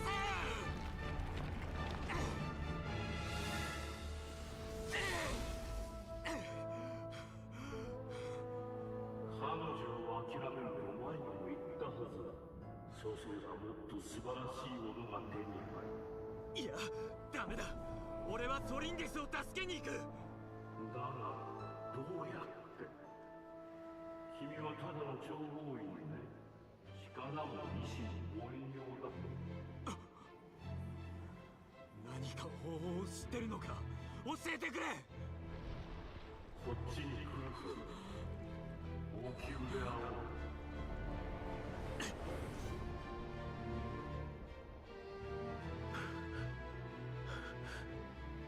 レリル、いいところに来てくれた。早く。こっちだ。君の分を持っていくという。ほう、間に合ったか。まさか。怒り、悲しみ、絶望、渇望、皆同じような思いを抱えている。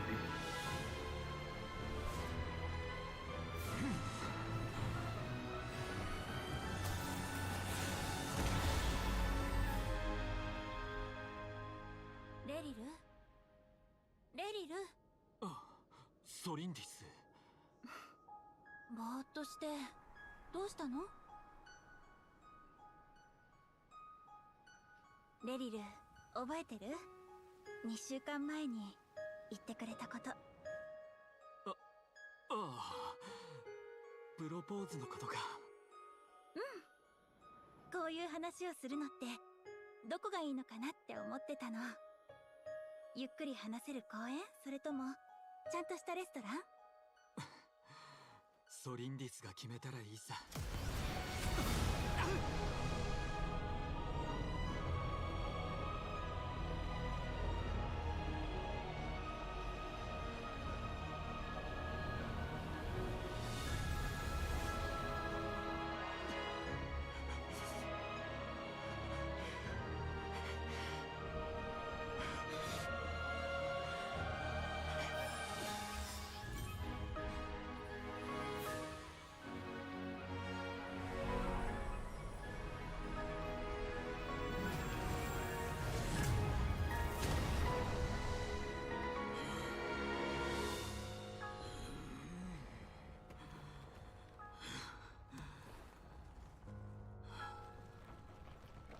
俺は必ずお前を見つける。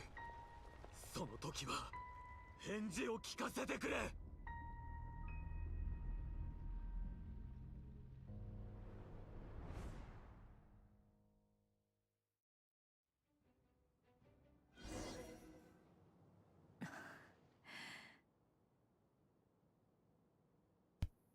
Bro, that was absolutely amazing. We actually got to see how the sinners were corrupted by the abyss, how they took their powers. That is crazy, dude. Oh my good lord. That is insane. And we even saw that Dainsleif didn't took the power. Oh, good lord. Holy hell. So that's how the Rächer of Zonari was born. A monster created by circumstances, a monster all the same. Viewing other people's thoughts for too long can get uncomfortable. Right now I'm feeling a strong sense of loathing. In a nutshell, the story of Conria is what happens when the truth falls by the wayside. Everyone tells little white lies, and before long you have a huge pack of lies that destroys everything. Time to get back. His past is filled with sorrow, but the tale of any fallen civilization is one of endless tragedy. Cruel as it may be, that was Conria's fate.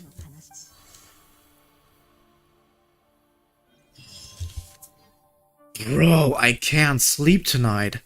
That was crazy. I would have never expected so much lore. Holy hell. Everyone, I'm back. Can I get a standing ovation? Never, how are you holding up? Feeling okay? She's fine. Boss is a pro. Yes, I'm fine. You will have seen the events of Raria's life through my thoughts. It's now clear that he's just a regular nobody driven by personal tragedy, as he said himself. I mostly agree. There's only so much we can know about him from his memories alone, but they did give us a clear glimpse into his life in Conria. However, I would not consider Riri to be a nobody. He was deeply involved in the events of that era. Yet, when the catastrophe of a generation strikes, nobody is safe. Sounds to me like you are speaking in riddles again. Is this you urging me not to abandon the people of Nacra in their hour of need? That's not what I meant. Although I do hope you choose to remain a part of the plan. Without you, the mission ahead will be all but impossible. Then try to remember that I respond better to the carrot than the stick, and I don't appreciate being bossed around. Now as for you, Missy. You were excellent. You stuck to the rules of the ceremony and kept your mouth shut the entire time. Bravo. Cool. So, can you fill me in on the deets now? Most of what I saw went right over my head. Patience. You'll hear the whole story, don't you worry. But let's meet up with the others first. It will save me narrating it twice. Jahuda. Yes, boss. Let me get that door for you. That's more like it. For a moment there, I was worried you'd forgotten about the first clause of your employment contract. Forgive my curiosity, but what does the first clause say? It says I gotta do the annoying stuff that boss is too lazy to do for herself, like opening the door, pouring the tea, yada yada. Is that right? If something is in the contract, it's because she's willingly agreed to it. Rest assured that the curatorium abides by the very strictest of labor policies. You don't seriously think I'm cruel enough to treat her like my slave? In any case, I've hardly shied away from my share of the work today. I hope I don't catch Flints and Varka longing about in their chairs, enjoying a leisurely cup of tea. There's nothing I dislike more than other people enjoying themselves while I'm at hard work.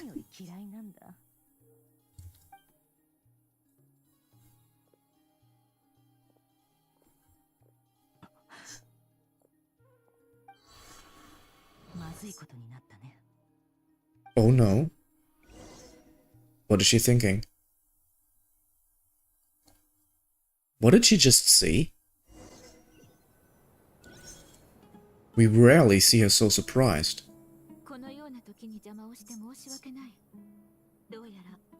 What are we doing in Sumeru all of a sudden?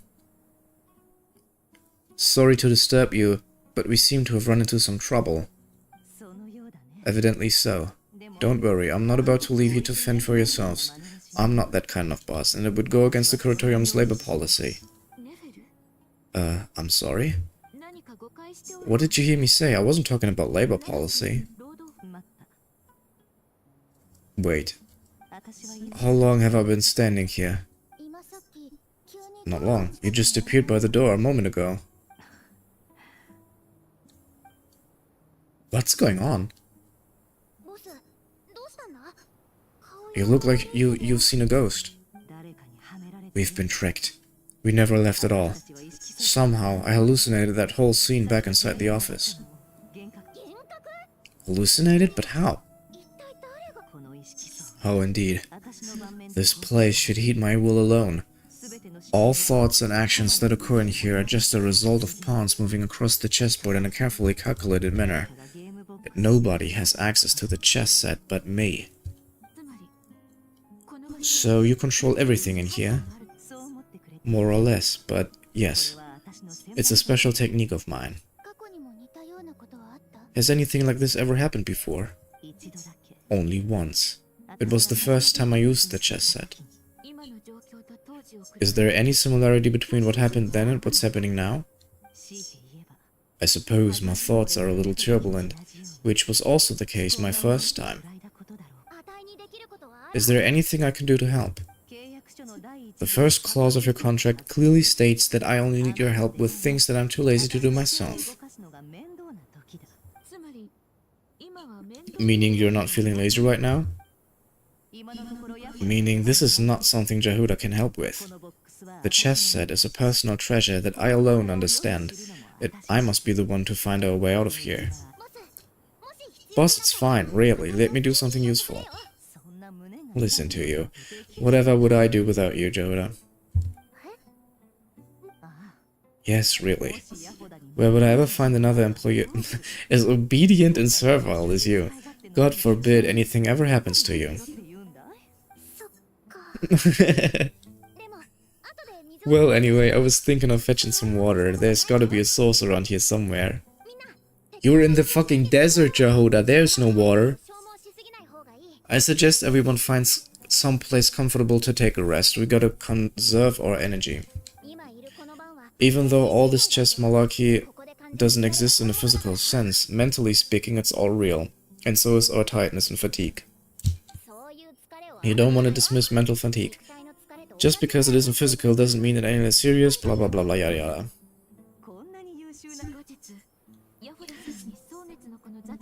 If we can find a suitable time, I'd love to borrow Jehuda for a day to help out at the Frostbone Science. Would you be amenable to do that? Boss Nefer.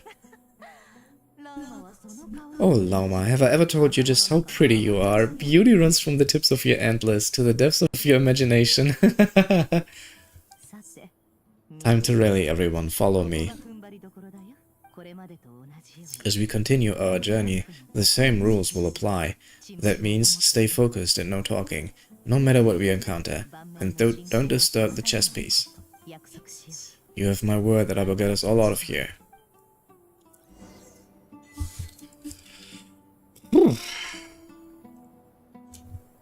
Are we actually in Sumeru right now? No, we're nowhere on the map. Okay. It's crazy.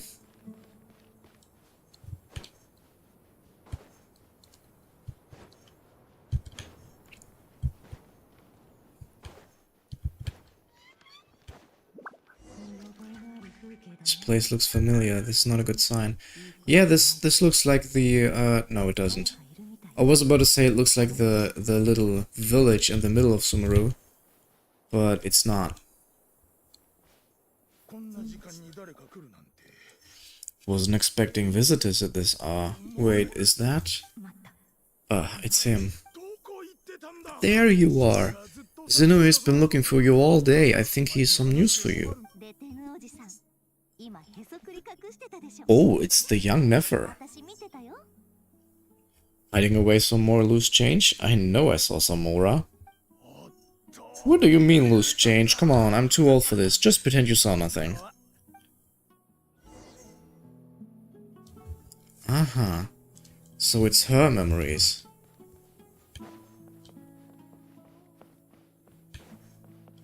Oh, I miss the Sumeru OST so much. It's so great.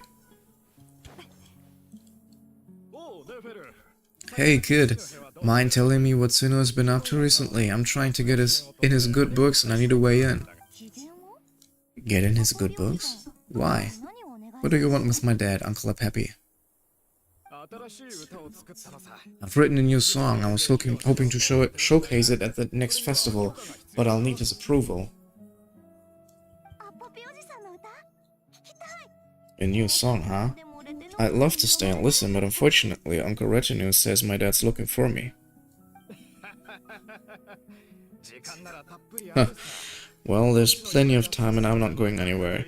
See that pile of stones? I'll be sitting there warming up my vocal cords. Come find me when you're done. Pile of stones, got it. Listen to the music. Oh my goodness. I actually learned that piece on piano because it's so beautiful.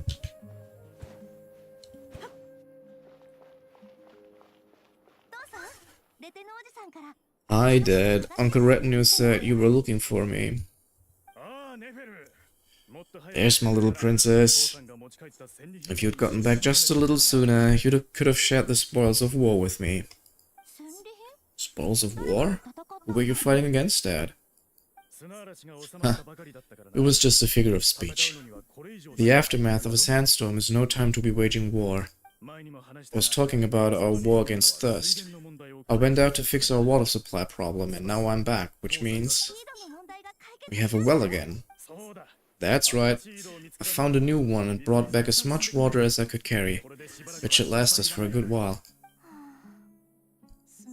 If it wasn't for these blasted sandstorms, our wells wouldn't be caving in and you wouldn't be spending all your time out searching for new water sources. As the chief of our tribe, I'm supposed to be leading us out of hardship and poverty onto better things. You know how prosperous our ancestors were. I've told you all the stories. And look at us now, squeezed into these hovels. No one would choose this if it wasn't for the endless wars over the years. But things are looking up. I started working with some folks from the academia a few months back. They gave me some contacts in return for my assistance in the desert. So you're the academia's helper now? Special ambassador, they call it. Think of it as partnership. It's nothing bad, okay? We've been isolated here in the desert for too long. Seeking opportunities elsewhere is the best thing for us and the fastest way to progress. So, do you get anything good out of being a special ambassador? Of course. My luck's improving all the time. One day, I swear, I'm gonna lead us out of this place. We'll find somewhere new, somewhere better.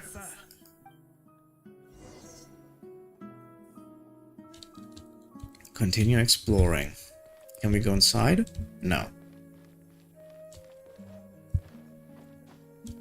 Oh, there's a pathway here. I wonder where exactly in Sumeru she grew up. We should have visited, because we've visited all of Sumeru, if I'm correct.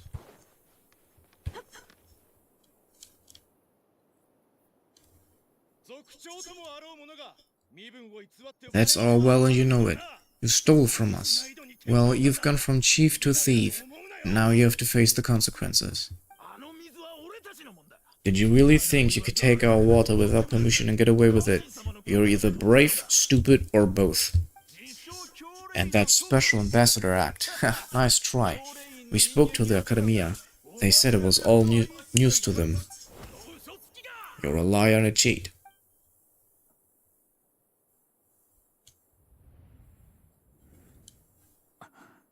Is that her dad? I heard Yehuda's gasp, but I don't blame her. Most people are terrified by the sight of blood. Corpses strewn across the ground. The wounds are clearly from scimitars and daggers, the desert dwellers' weapons of choice.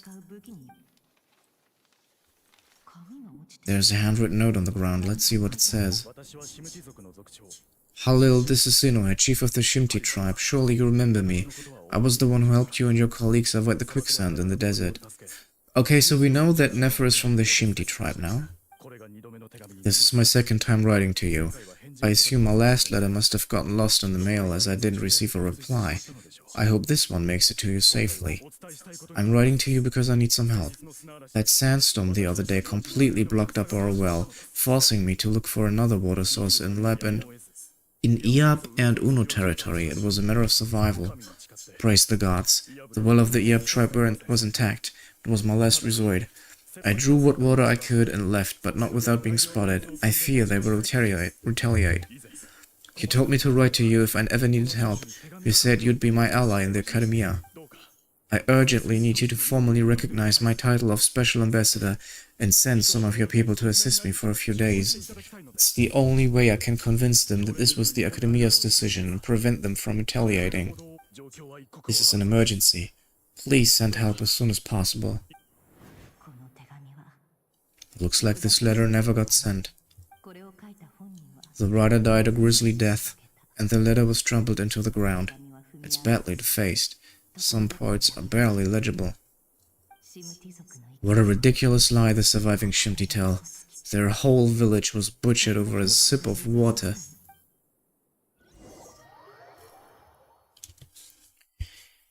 I believe this is the first time we actually hear of this tribe. And we never found such a tribe when we were traveling through Sumeru. Which is kind of weird. Because it would imply that there's somewhere more of Sumeru, which we didn't see.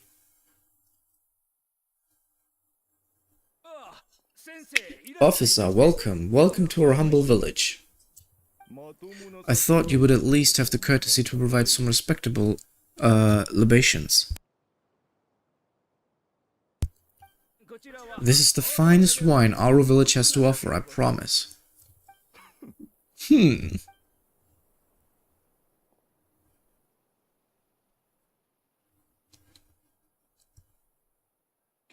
The Academia has agreed to reserve a single space for a candidate from your village. While I remain skeptical of this entire endeavor, I highly doubt anyone in this desert possesses serious academic potential. Are they taking maybe Nefer? Please, have faith. If not in us, then in our God. The child we find shows great promise. I beg you, take her away from this place. Give her a chance. Don't let her talent go to waste. I swear it's fucking Nefer. I don't recognize her. New arrival? She showed up here a few days ago and we took her in. She's a really bright kid. Please help, I'm begging you. So, where are you from? Yeah, it's Nefer. Nowhere special. Just a sand dune. What about the rest of your family? How many of you are there? Just the one. It's only you? Correct. So, no brothers, no sisters, no mother or father? Any who have slept on a bed of sand, I call my brothers and my sisters. Apart from that, I have no family. Get over here. Sign your name on the form.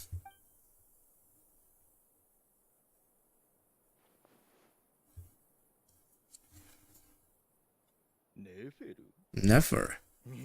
You're rather fair-skinned for a desert dweller.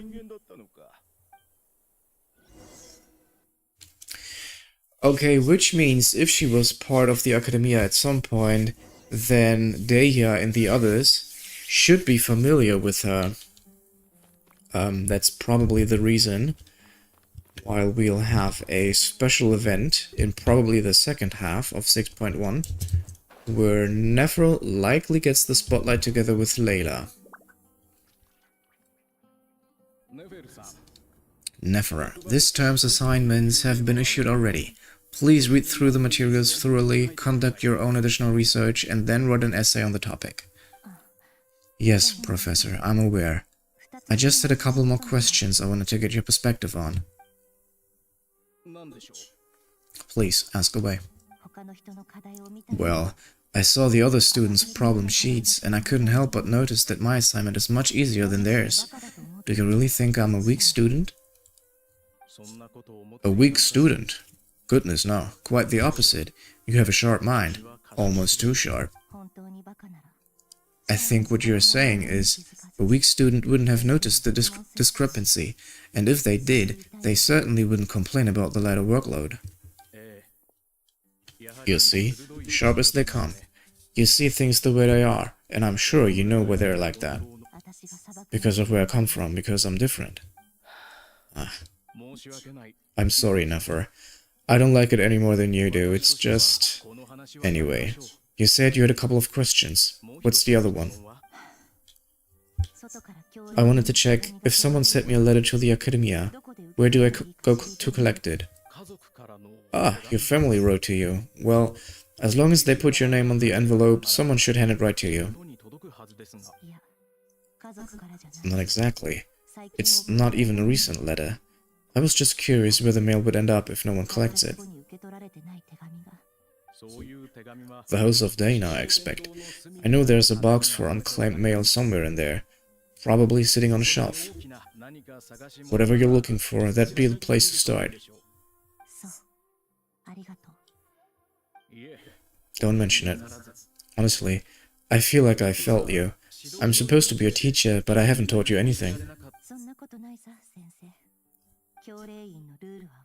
You're a great teacher, and you do your best for all your students. But the rules are the rules. You're not allowed to teach students like me. It's not just the Academia either. The whole world bends backwards for the successful and leaves the losers to suffer and die. Oh, my dear child, don't tell me you've given up on life already. I haven't. I just think that if you want to make it in this world, you have to find a way to become successful.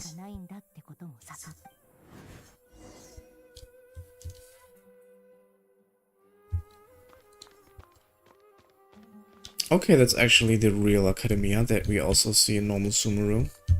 Cool. It's actually super weird to run around as Nefer here.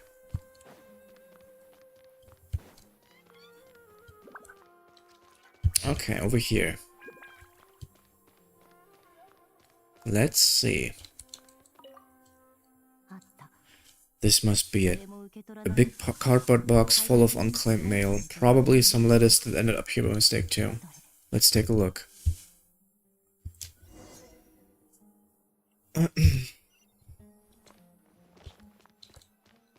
Sit.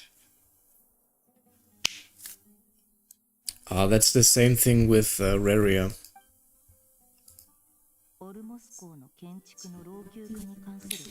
Looks like it's from a course of 30 representatives. What a strange thought, a bunch of mercs losing sleep over rundown buildings. This one was never even opened. I guess the recipient didn't care what the corpse of 30 had to say about anything. Who was it addressed to? I don't recognize the name, but it must have been a Carrera professor.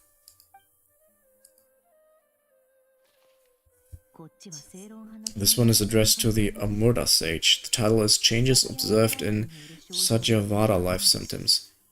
Why do all these letters read like full-blown dissertations? Guided by the incense, we became lost somewhere in the forest. All the barriers between levels of consciousness disappeared as our minds soared around in circles, looking for a branch to seek refuge on. In clinical terms, these symptoms fit the description of incense poisoning. The Amurda Darshan strictly prohibits the use of hallucinogenic substances, but I believe there are still people getting away with it. For example, my neighbor, who always breaks out into song and dance after using incense. This seems like something the Academia would want to know about. Why wasn't it collected? The sender authored this letter while under the influence of mushrooms. I would send it back, but no return address was provided. Stamped by the Grand Conservator of the House of Dinah.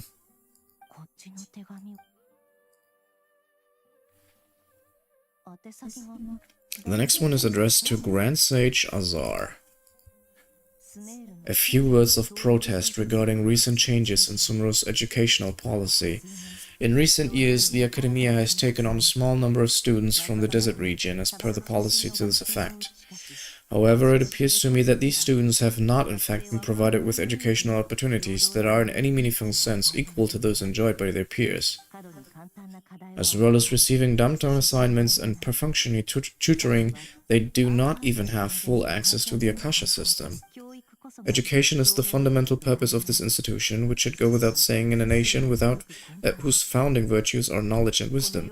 I ask you, is the lip service we pay to the policy of education for desert students truly the standard of pedagogy to which the Academia aspires? As Grand Sage, policy decisions are your prerogative, but do not forget your roots. You and I were once students too, as was everyone else in this institution.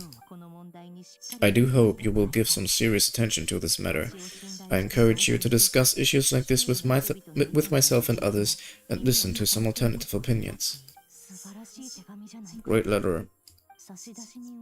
Sage Cyrus of Spantamad. Okay, it's just yapping.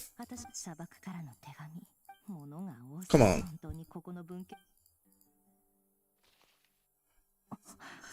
Wait, could this be it? A plain letter. Least fancy envelope in the box, written on crude quality paper. And of course, it would be right at the bottom of the pile. Clearly, no one gave this letter so much as a first glance, let alone a second. The handwriting on the envelopes looks very familiar. Greetings, Halil. My name is Sinuhe, chief of the Shimti tribe. I was the one who came to you and your colleagues' aid when you ran into trouble at the Great Red Sand. I don't know how well you remember it now, but I brought you to safety and gave you some water and some other supplies. You seemed very pleased and told me your name. In my tribe, learning a person's true name is serious business, and I therefore see you as a friend. You were kind enough to leave your contact details so we could stay in touch. The Shinti tribe lives in a harsh nomadic existence in the desert. You were sympathetic towards my plight, promising to make me a special ambassador of the Academia and help us find a way to make better living. This brings me to my reason for writing. Our tribe has fallen on particularly hard times, and I would like to ask for your assistance. There was a terrible sandstorm a few days ago which blocked up the well in our land. To ensure my people's survival, I had no choice but to venture into Iap and Unoya. That's what we already read. Yeah.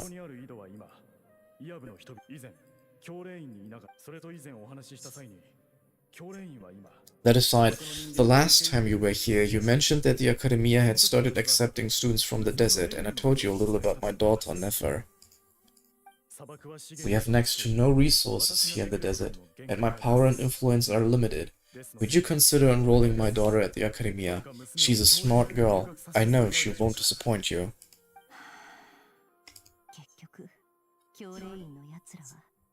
From the outset, the Academia never took you seriously. Those things they promised were just empty words. I doubt they even remember the name Sinoe. And you were so emphatic that your luck had finally changed for the better. You swore you'll lead us to a better place one day. You spoke with such conviction, like you were the most powerful chief in the whole desert. You liar. You lied about everything. You promised the world and delivered none of it. And who fell for it? Just me, by the looks of it, despite your best efforts. Which makes you a pathetic liar. You weren't even any good at it. I think I'll take over from here. Let me show you how it's done.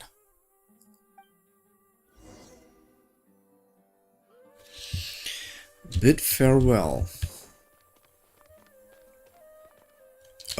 Where is he? Over there. Yeah, cool little backstory for Nefer. Nothing special, but appreciated still. Nevertheless, I'm still super unsure if I should pull for her or not. I really don't know.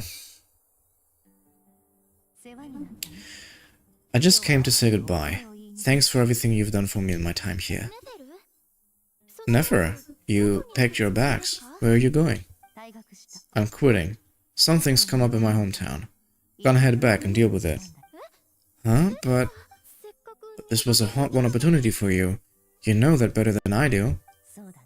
It was. But it doesn't matter. I have more important things to deal with, and they can't wait. Oh, and I didn't want to overfill my bag, so I left some incense on your desk. What's wrong? I thought you liked incense. Although, I did read somewhere in the House of Dana that it has hallucinogenic effects. Don't use it all at once, right? Isn't this the stuff you brought from your hometown? You're just letting me have it? But you said it's a rare and valuable commodity. Yeah, about that. I lied. It's not rare at all. There's this bunch of ruins near my hometown that are practically overgrown with this plant. It's not worth much. Keep it. It's fine. But Nefer... Alright, that's all from me. You take care.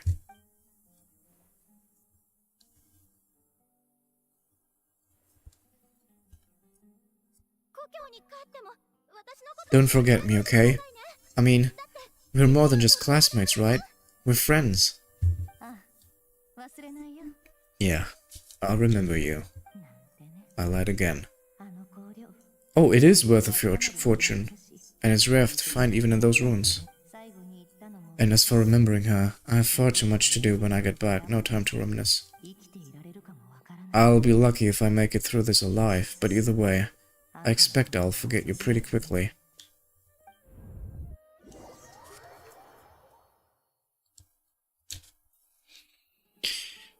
Oh, dude. I have the feeling that the second part of the story quest is far longer than the first.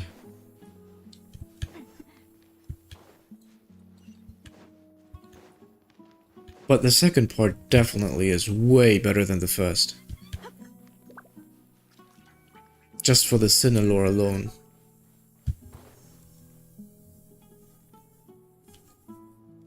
Bum ba da dum.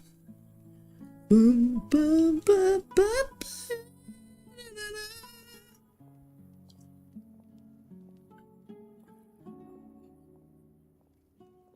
Okay, where is she going now? I thought she would make her way to Nordcroy already. It's a pleasure to meet you, Mr. Arif. So, what does the Academia want?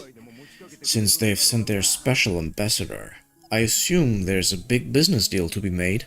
If not, I'd be very disappointed. Please, sir, lower your blade. You're lucky I'm the one they sent. Not all special ambassadors share my admiration for the Ia people. The ever-shifting balance of power in the desert reduced the once great civilizations of this region to rubble and sand. But the story of the Iap has a very different trajectory. Others grew weak, but you grew strong, beginning in obscurity and moving to prosperity. You're the only ones who defied the trend. So you do know who you're dealing with. This well is the perfect symbol of your strength, is it not? It used to belong to the Unut, but it looks like you have control over it now. You're not wrong, but I'm sure you didn't come all this way just to flatter us. Of course not. I came to bring you some very good news, some information that recently came to light, which might just be your ticket to freedom. Records uncovered by the Vahumana Darshan show that a certain well currently under Iap control is built on top of some ancient ruins. These ruins are of great archaeological interest to the Academia. I checked the map carefully on my way over here, and I'm confident that this is the well in question. The Academia is offering 50 million mora in return for excavation rights. 50 million? No, wait. If these ruins are as important as you say, 50 million's a little low, don't you think? Don't get greedy, yeah. We know far more than you think. We know that you seized this well by force. Wasn't that the first step in your rise to power? To drive away the Unut and steal their water supply? So what if it was?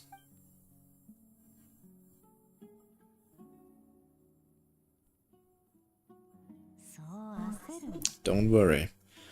As unscrupulous as it was, it's something we're willing to overlook.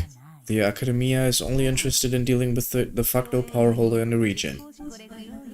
I hope I am making myself clear.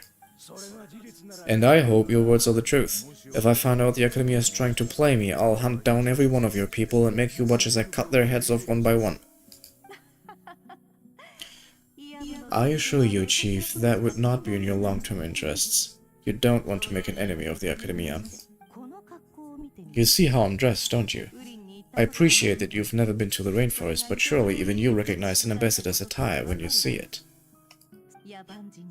And what does a barbarian like you have to lose anyway? You really think the Sumeru Academia would bother to come all this way just to lie to you? We have more important things to worry about. Alright, I take your point. The Academia is the highest authority in the land. I'm sure you're trustworthy people. In that case, we have a deal. We will sell you the excavation rights. I'd like to thank you, Ambassador. This is good news indeed. Excellent news. In fact, it calls for a celebration. Would you do us the honor of staying a while, enjoying some hospitality? I'm sorry. Gladly. I'm partial to wine myself, and I trust you are as well. So let's indulge in a few drinks together in celebration of this momentous occasion. Elated, the Earp drink the night away. The prospect of their new wealth is almost as, but when the new day dawns, it brings some shocking news. Chief, it's an emergency. It's the Unut. They have taken the well. Don't just stand there. Take it back. Yes, Chief. I have every confidence in the IAP's military superiority, and yet... What is it? The Unut's response was alarmingly fast. The day after we reached a deal, they seized the well? This can't be a coincidence. Maybe there's a traitor in your midst. I don't think so. I'm obliged to remind you, Chief, that the Academia will only deal with the de facto power holders. If you cannot regain control over the well, I'm afraid you won't see a single more of that 50 million. No, please, Ambassador. Just give me some time. I swear the Unut will not get away with this. That well is ours, and so is the Mora. Glad to hear it. I will wait here for an update. If there is a traitor, I will find them. In the meantime, make yourself at home. I'll report back as soon as I have an update. Much obliged. Okay, so she is obviously toying with them. All it took was a few words and I've got him wrapped around my finger. What an amazing feeling. So in summary, Ambassador, the Academia would rather negotiate with our tribe instead of the IAP, yes? The IAP are ruthless murderers who don't listen to reason, and now they have the gall to interfere in our research projects in the desert region. So let me ask you, Chief, if you were the Academia, what would you do? Kill them all, of course. Precisely. The Academia does not tolerate those who stand in our way. The IAP have held back our academic pursuits for too long, and our patience is wearing thin. At the same time, there is simply no way that the Academia can be seen to be intervening in desert affairs. I'm sure you understand where I'm coming from. We have our own rules out here. If the rainforest dwellers raised arms against the desert tribe, you would start a bloody war. Right. We can't confront them ourselves, but we can support their enemies. The Unut have always had strained relations with the IAP, which makes you our natural allies. Weren't the IAP your allies once? You were quick to send them after us to protect your interests back when we stole that water. And now look at you. You're at each other's throats. Let me be clear. The Academia wishes to collaborate with the legally recognized rulers of the desert in this matter. We are asking for excavation rights to that well, and our offer is 50 million mora. Say no more. I believe we have an understanding. Good. Then I suggest you get to work. Get us access to that well, and the mora is yours. You see, Dad? Lying is easy when you know how. People will believe anything. Okay, so she is indeed a master negotiator. I wonder if there really are some ruins underneath that well, or if she just wants the two tribes to kill each other.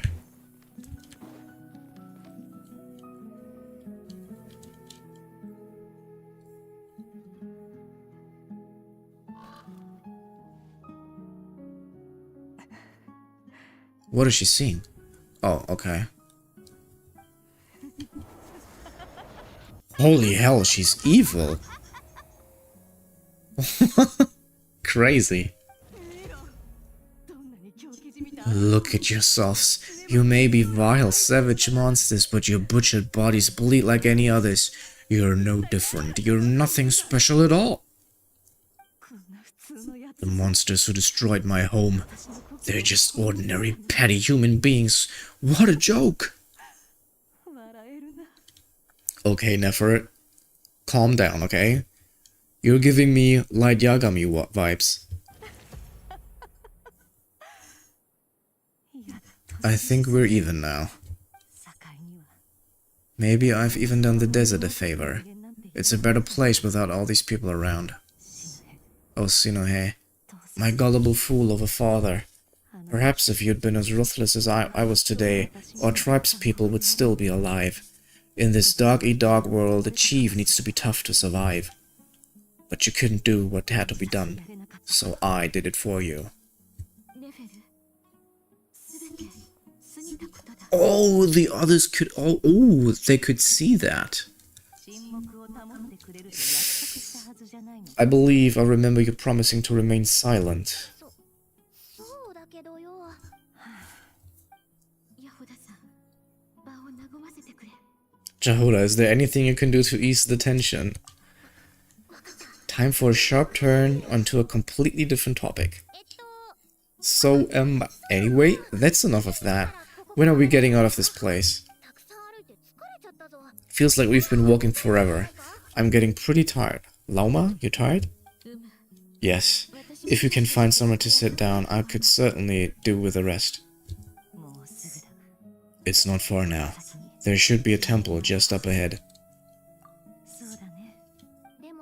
Really? A temple? That's where the story ends? I guess that's how things go in the desert. I've been to a similar place with a friend from the desert before. Desert dwellers can never escape their destiny, or so everyone says. I never wanted to believe it, but looking back now, I'm as desert as they come. You mentioned the temple. What's waiting for us there? My biggest trade secret of all. Then I'm guessing it's where you got your power from, the power to peer into other people's minds. I didn't know you were I didn't know you were clued up on any other religions, so it is true. I'm no expert in the history of Sumeru, but since you come from the desert, I would imagine it has something to do with King Deshret. No way we're getting more Deshret lore. And the 7 pillars who served him, there are major figures in the desert belief system too. Oh my good lord, stop it. First we got the sinners, now we get King Deshret. Sounds impressive.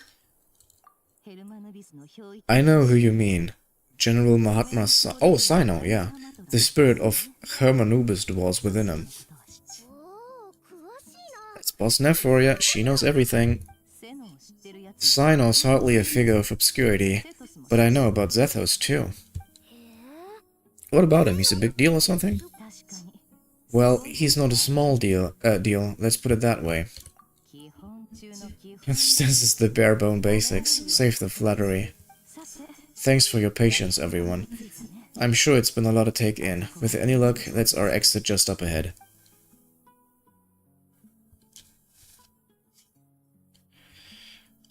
Interesting that she mentions Sino and Sether specifically. I mean, the Sumeru cast is much greater, but I don't think she would have met someone like Nahida, for example. She should know Deya and, probably not Layla, but, Candace, maybe.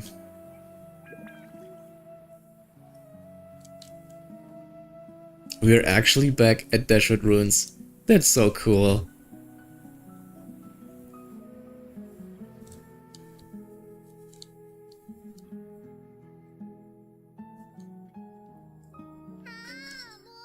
What's going on, Jahoda?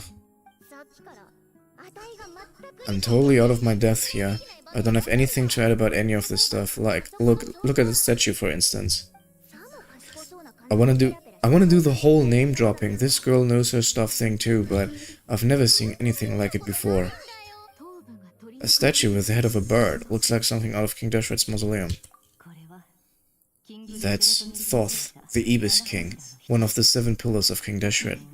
The legend says that he, the Crocodile King, and the Goat King were the 3 retainers of King Deshret. Let's take a look.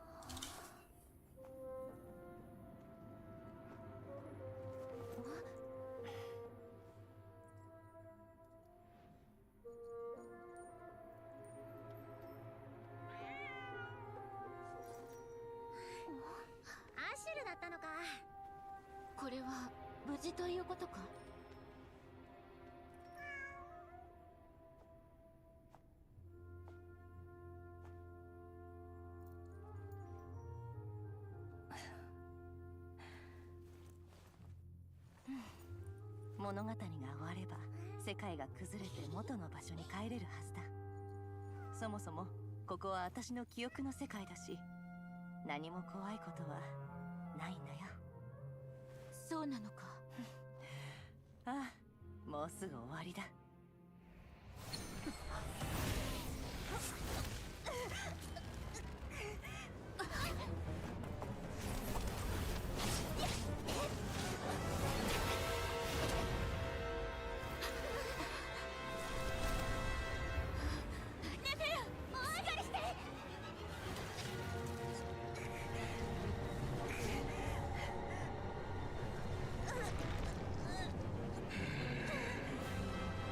知りすぎた者は生きることを許されない。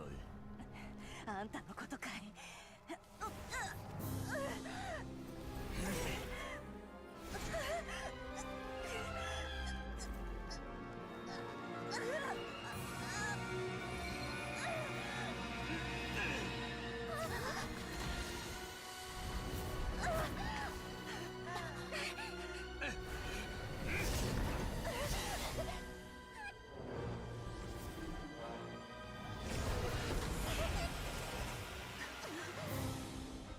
実に醜い。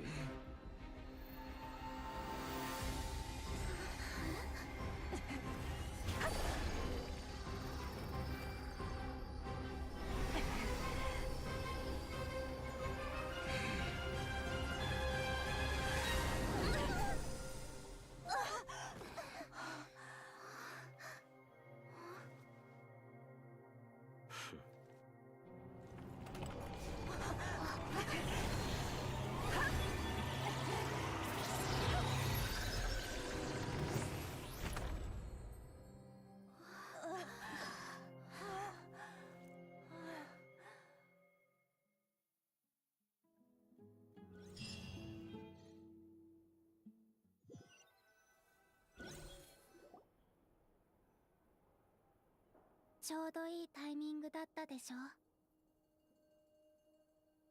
I did pretty well, didn't I? You certainly did, thank you. 怪我がなくてよかった。さっ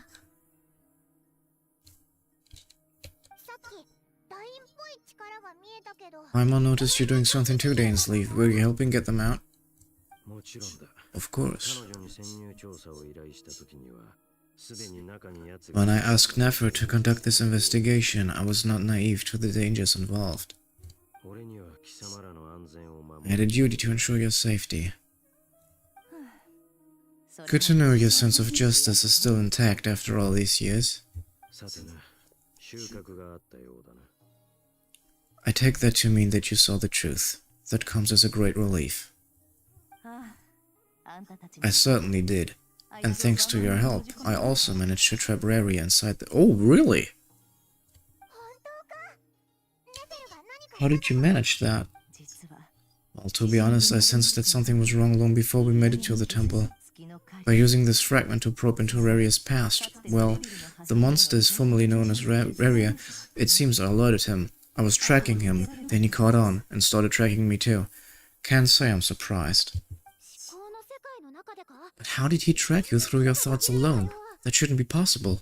レリルはかつて国王直属のスパイだった。 Raria was a secret agent who reported directly to the Minster King. He's an expert at finding a trail and hunting down his pursuers. なるほど。 No wonder. あいつはゲームボックス He infiltrated the chess set, read my thoughts, and built a new virtual chess set inside of it. That's why we weren't able to leave at first. だから そのボックスは大したものだ。 Speaking of your chess set, it's quite a remarkable item. 関係が Would I be right in thinking you have some connection to King Deshret? Really? 私を買いかぶりすぎだ。 You overestimate me. I only have a connection with one of his underlings, the Ibis King. あんたらも見ただろ。 You all saw how this came to be. A long time ago, the Iab massacred my tribe, the Shimti, in our home village. A few years later, I enrolled in the Academia, where some new information came to light. ウヌ族とイヤブ The Unut and the Iab fought a bitter battle over the rights to a well, all for the sake of a non-existent 50 million mora. The Iab ultimately won that confrontation, but their victory came at the cost of almost every warrior in the tribe. 最後の祝賀 The final blow to the Iab came at the victory feast, when an Unut assassin beheaded their chief right before my eyes. The remaining Iab fled and have been scattered to the winds ever since.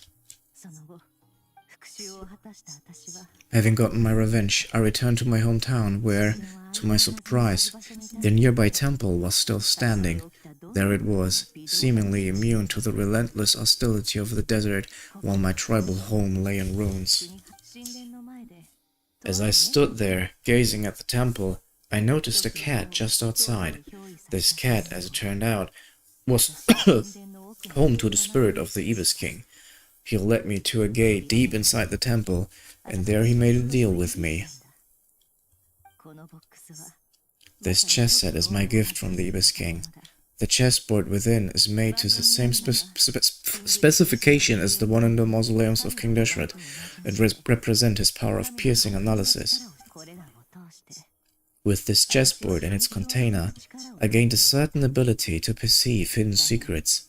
Now, you could conclude that this Ibis King simply wanted to give the people of this world the power to seek the truth, but I don't believe that's the full story. Every god plays favorites. Their hearts are as fickle as any humans, full of secrets, perversions, egoistical tendencies, but precious few gods are willing to admit this.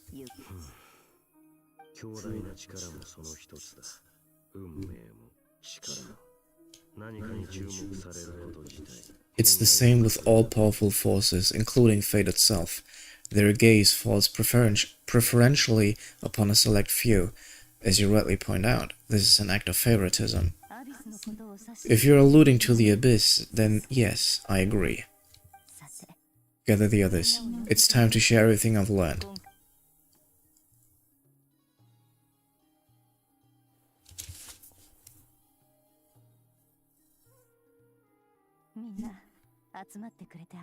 Thank you all for being here. As promised, I did some further investigations into the Rächer of Solnari's background. I am pleased to report that the investigation has been most fruitful indeed. The Rächer of Solnari, real name Reria, was once a Khanrian subject who served the Vinster King. I will now share the important details of the story.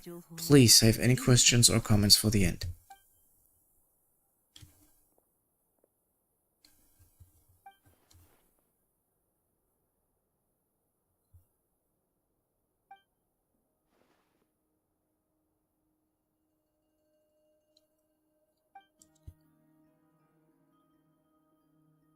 Okay, so just repeating the story.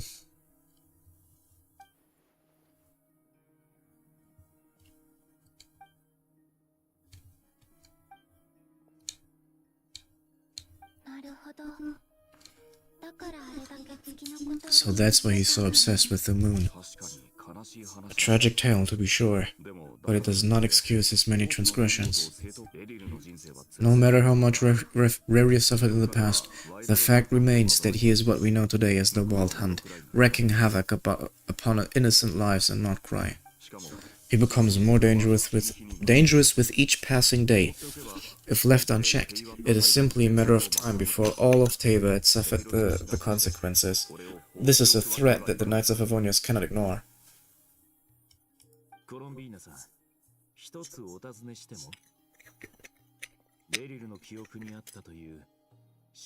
A question from Miss Colombina. Forgive me if this is presumptuous, but have you ever seen the spatial gateway that appeared in Revi's memory? Never, but I've heard stories of something called the Moon Gate, and this seems to fit the description. Miss Lona, any thoughts on this? In the lore of the Frostmoon Scions, the moon is believed to hold many secrets. Some sources speak of ancient knowledge, others of a gateway to the unknown. The term Moon Gate is one I have heard before, but as is the case with all of our legend, there are no records of any first-hand witnesses. We cannot know whether it truly exists. Then back to Miss Colombina. As a moon goddess yourself, do you have some idea of where the moon gates lead to? Not at this stage, sorry. I do hold the power of the frost moon and my strength is recovering well. I can sense the gate would open at my command, but there's more to the power of the frost moon than that? Yes. A moon goddess has the right to open the moon gate, since it is a path to the moon. But as Nefer mentioned, holding open a special gateway takes a huge amount of power. And right now, I need to conserve my energy to fight the Rächer of Solnari. I'm afraid this is one mystery we may have to leave unsolved for now. I agree. To save your strength. But if you'll humor me for a moment, I'll have a bold conjecture of my own regarding the world beyond the gateway. I'll highly suspect that neither Tholindis nor Reria made it through unscathed. The evidence pointing to this is the fact that the Recha of Zolnari exists in the form of countless fragments. With the abyssal power he wields, no ordinary foe can touch him, let alone tear him to shreds. And yet, the Wild Hunt proliferates wherever his scattered fragments lie, drawing hordes of monsters to many different locations across the land. So, your theory is that Reria was physically torn to shreds by some powerful force, hence why the Wild Hunt is a distributed phenomenon rather than a unified one. Makes sense to me. Explains why the Wild Hunt is so pervasive and why he has been trying to piece himself back together. He was whole to begin with, and he wants to be whole again. Without the power of the Abyss on his side, he almost certainly would have perished the moment he was torn apart. But the Abyss, much like a curse, has kept him alive.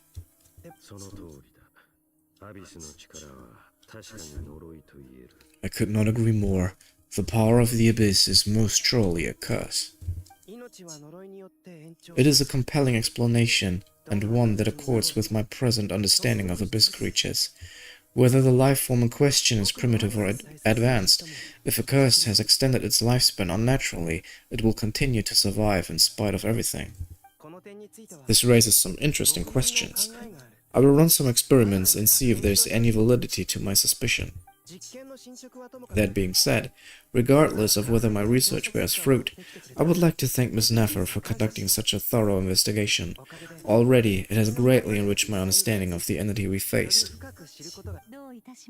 My pleasure, Mr. Albedo. I too hope that the information I have shared today proves useful as we look to formulate the next stage of our plan. What is it, Dainsley? You look upset.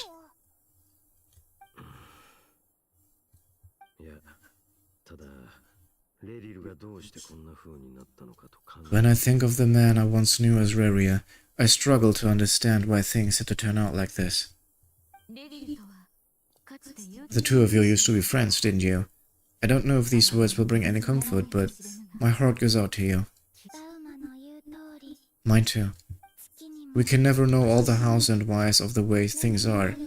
The moon and stars are full of untold secrets and lies, and the skies are host to many more mysteries than these alone. Yet, none of that can begin to compare with the complexity of human life.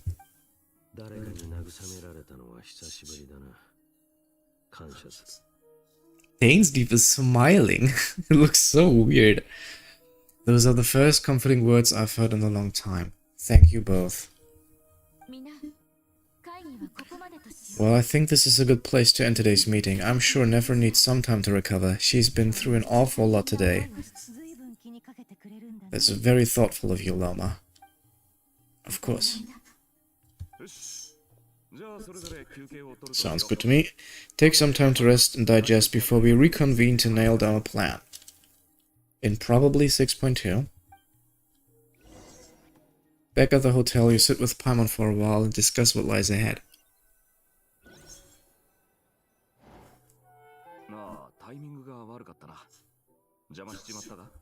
Hey, is this a bad time? Hope I didn't kill the conversation.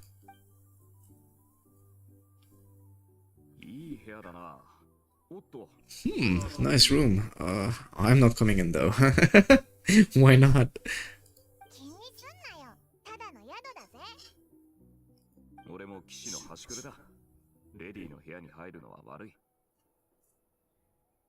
But I am technically a knight. Barging into people's private quarters isn't the kind of thing we do.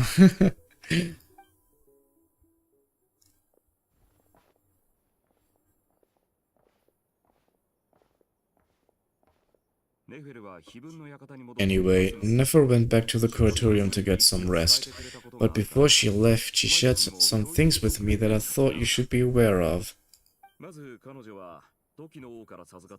Firstly, although she managed to trap the Rächer of Zanari inside her chest set, there is no guarantee that the power of the Ibis King is any match for one of the 5 sinners. Their powers are beyond our comprehension. It's only a matter of time before he finds a way to break out. We have to come up with a plan and take care of him before that happens.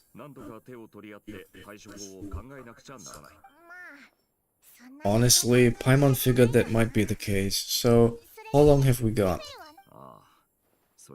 I asked her the same question. She talked for a long time, but for the most part seemed like she was trying to convince me how precious her chess set is, and what a long and storied history it has. Felt like some kind of sales pitch. You know, the kind where you end up handing over Mora against your will? Anyway, after all that, she finally answered the question. 2 days, at most. Holy moly, can we even recruit enough help in that time? That remains to be seen. Which brings me to the second issue. Dainsleif is obviously conflicted about this whole thing, but given how little time we have, there's no way we can pull this out without his help. You have some history with him, right? Do you think maybe you could talk to him for us? I'll see what I can do. Great, I appreciate it. Alright, on to item 3. So, Albedo, Durin and I put our heads together and came up with a plan. Can't promise it's gonna work yet, but at least it's a start. We figured we'd bounce the idea of you first. We'll explore it further once everyone's recovered. Alright, so here's what we're thinking. In a hushed voice, Varka lays out the current plan. It's a shocking plan, but nothing can face the greatest traveler and trustiest travel guide and take that. It doesn't take you long to get behind it. We felt a little uneasy about roping you into this. I mean, firstly, you're not locals, and secondly, none of us are your boss. You're well within your rights to refuse if you choose so. Roping us in? Why would you even say that? We know the stakes here. It's all of us against the Rächer of Zonari, or none of us stand a chance. I choose my words very intentionally, I'll have you know. I like to think there is an art to striking a down-to-earth tone, even when the stakes are through the roof. Sir Varka, I have a few thoughts about this plan. I'm all ears. I think we can be more flexible with how the roles are allocated. In my view, the most sensible lineup would be like this. Okay, so we do not get to hear the plan.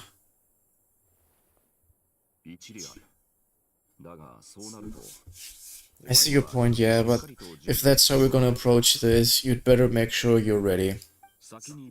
To be clear, I don't doubt your abilities, far from it. I just want to make sure, are you really willing to take all this on? I want to do everything within my power. The Rächer of Zanari is a truly fearsome opponent, and if I do my part, it'll greatly reduce the risk for everyone else involved.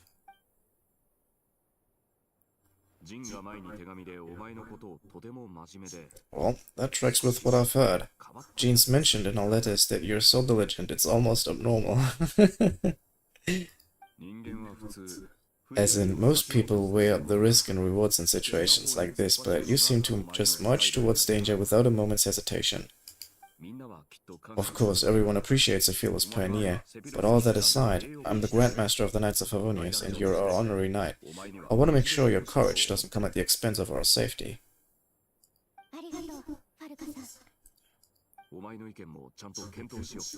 I should be the one thanking you. It means a lot to have you on board. I'll give some serious thought to your suggestions. Varka gives a very knightly bow, and says he'll see you at the hotel again later. He has arranged for everyone to meet and finalize the plan of action. In an effort to lighten the mood, he booked out the hotel for this meeting, so you could all chat over a drink. As the moon rises in the sky, you and Paimon leave your room, discussing whether Paimon has any other options than fruit juice. Everyone is already there waiting for you. They're chatting and smiling. Clearly the rest has done them good. As well as the existing crew, some unexpected help has arrived. Still, you remain conscious of the fact that the future of Narcry rests on what is decided tonight. So many lives are at stake. You may never meet most of them, but whether they know it or not, all of them are counting on you.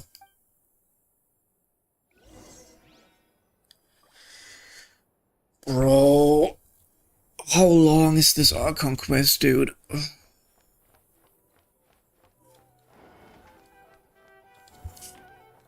Where are they? Oh, there's another. This is a thorough plan, but I do have one last question before we take action. How can we be sure that our enemy won't leave the designated area? Great question. Albedo's been hard at work analyzing Rary and the Wild Hunt's behavioral patterns. His conclusions are as follows.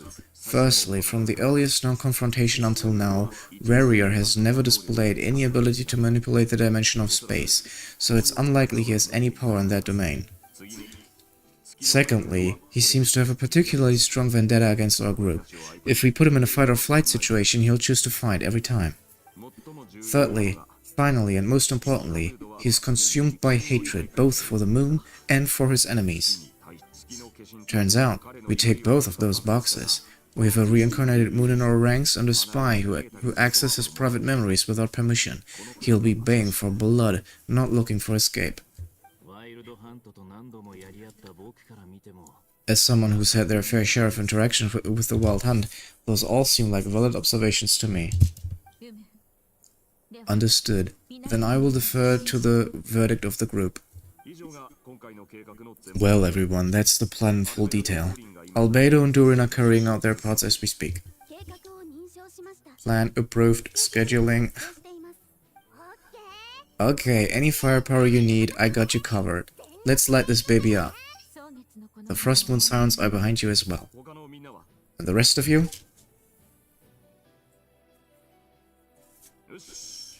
No objections? Alright, then it's settled. This is the plan we're going with. Next up, an old tradition of mine. Anyone who wants to back out, now is your chance. We can still back out of this? Everyone says things they regret, right? I don't want anyone feeling trapped because their mouth said yes before their brain had time to think things through. A very people-first approach. I hear that's common practice in the Knights of Favonius. Who'd you hear it from, Diluc? Is she familiar with Diluc?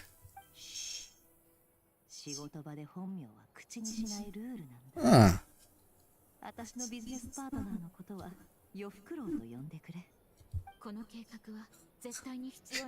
Dude, like seriously,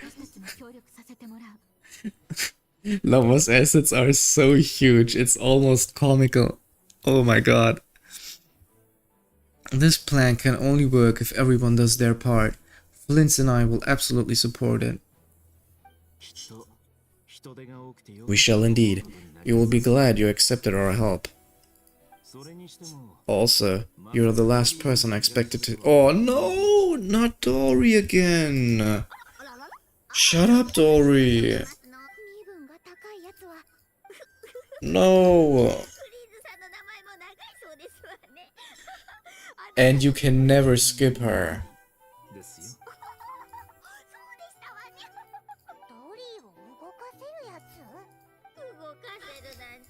I don't want to listen to Dory, I'm sorry.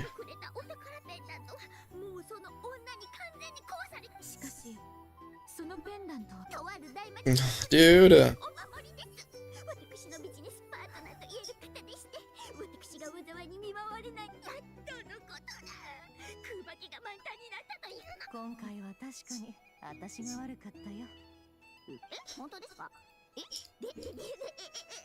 No, fuck off, Dory.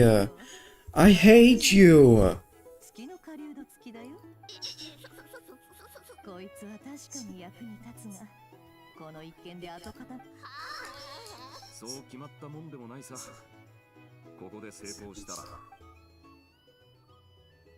Are we through now?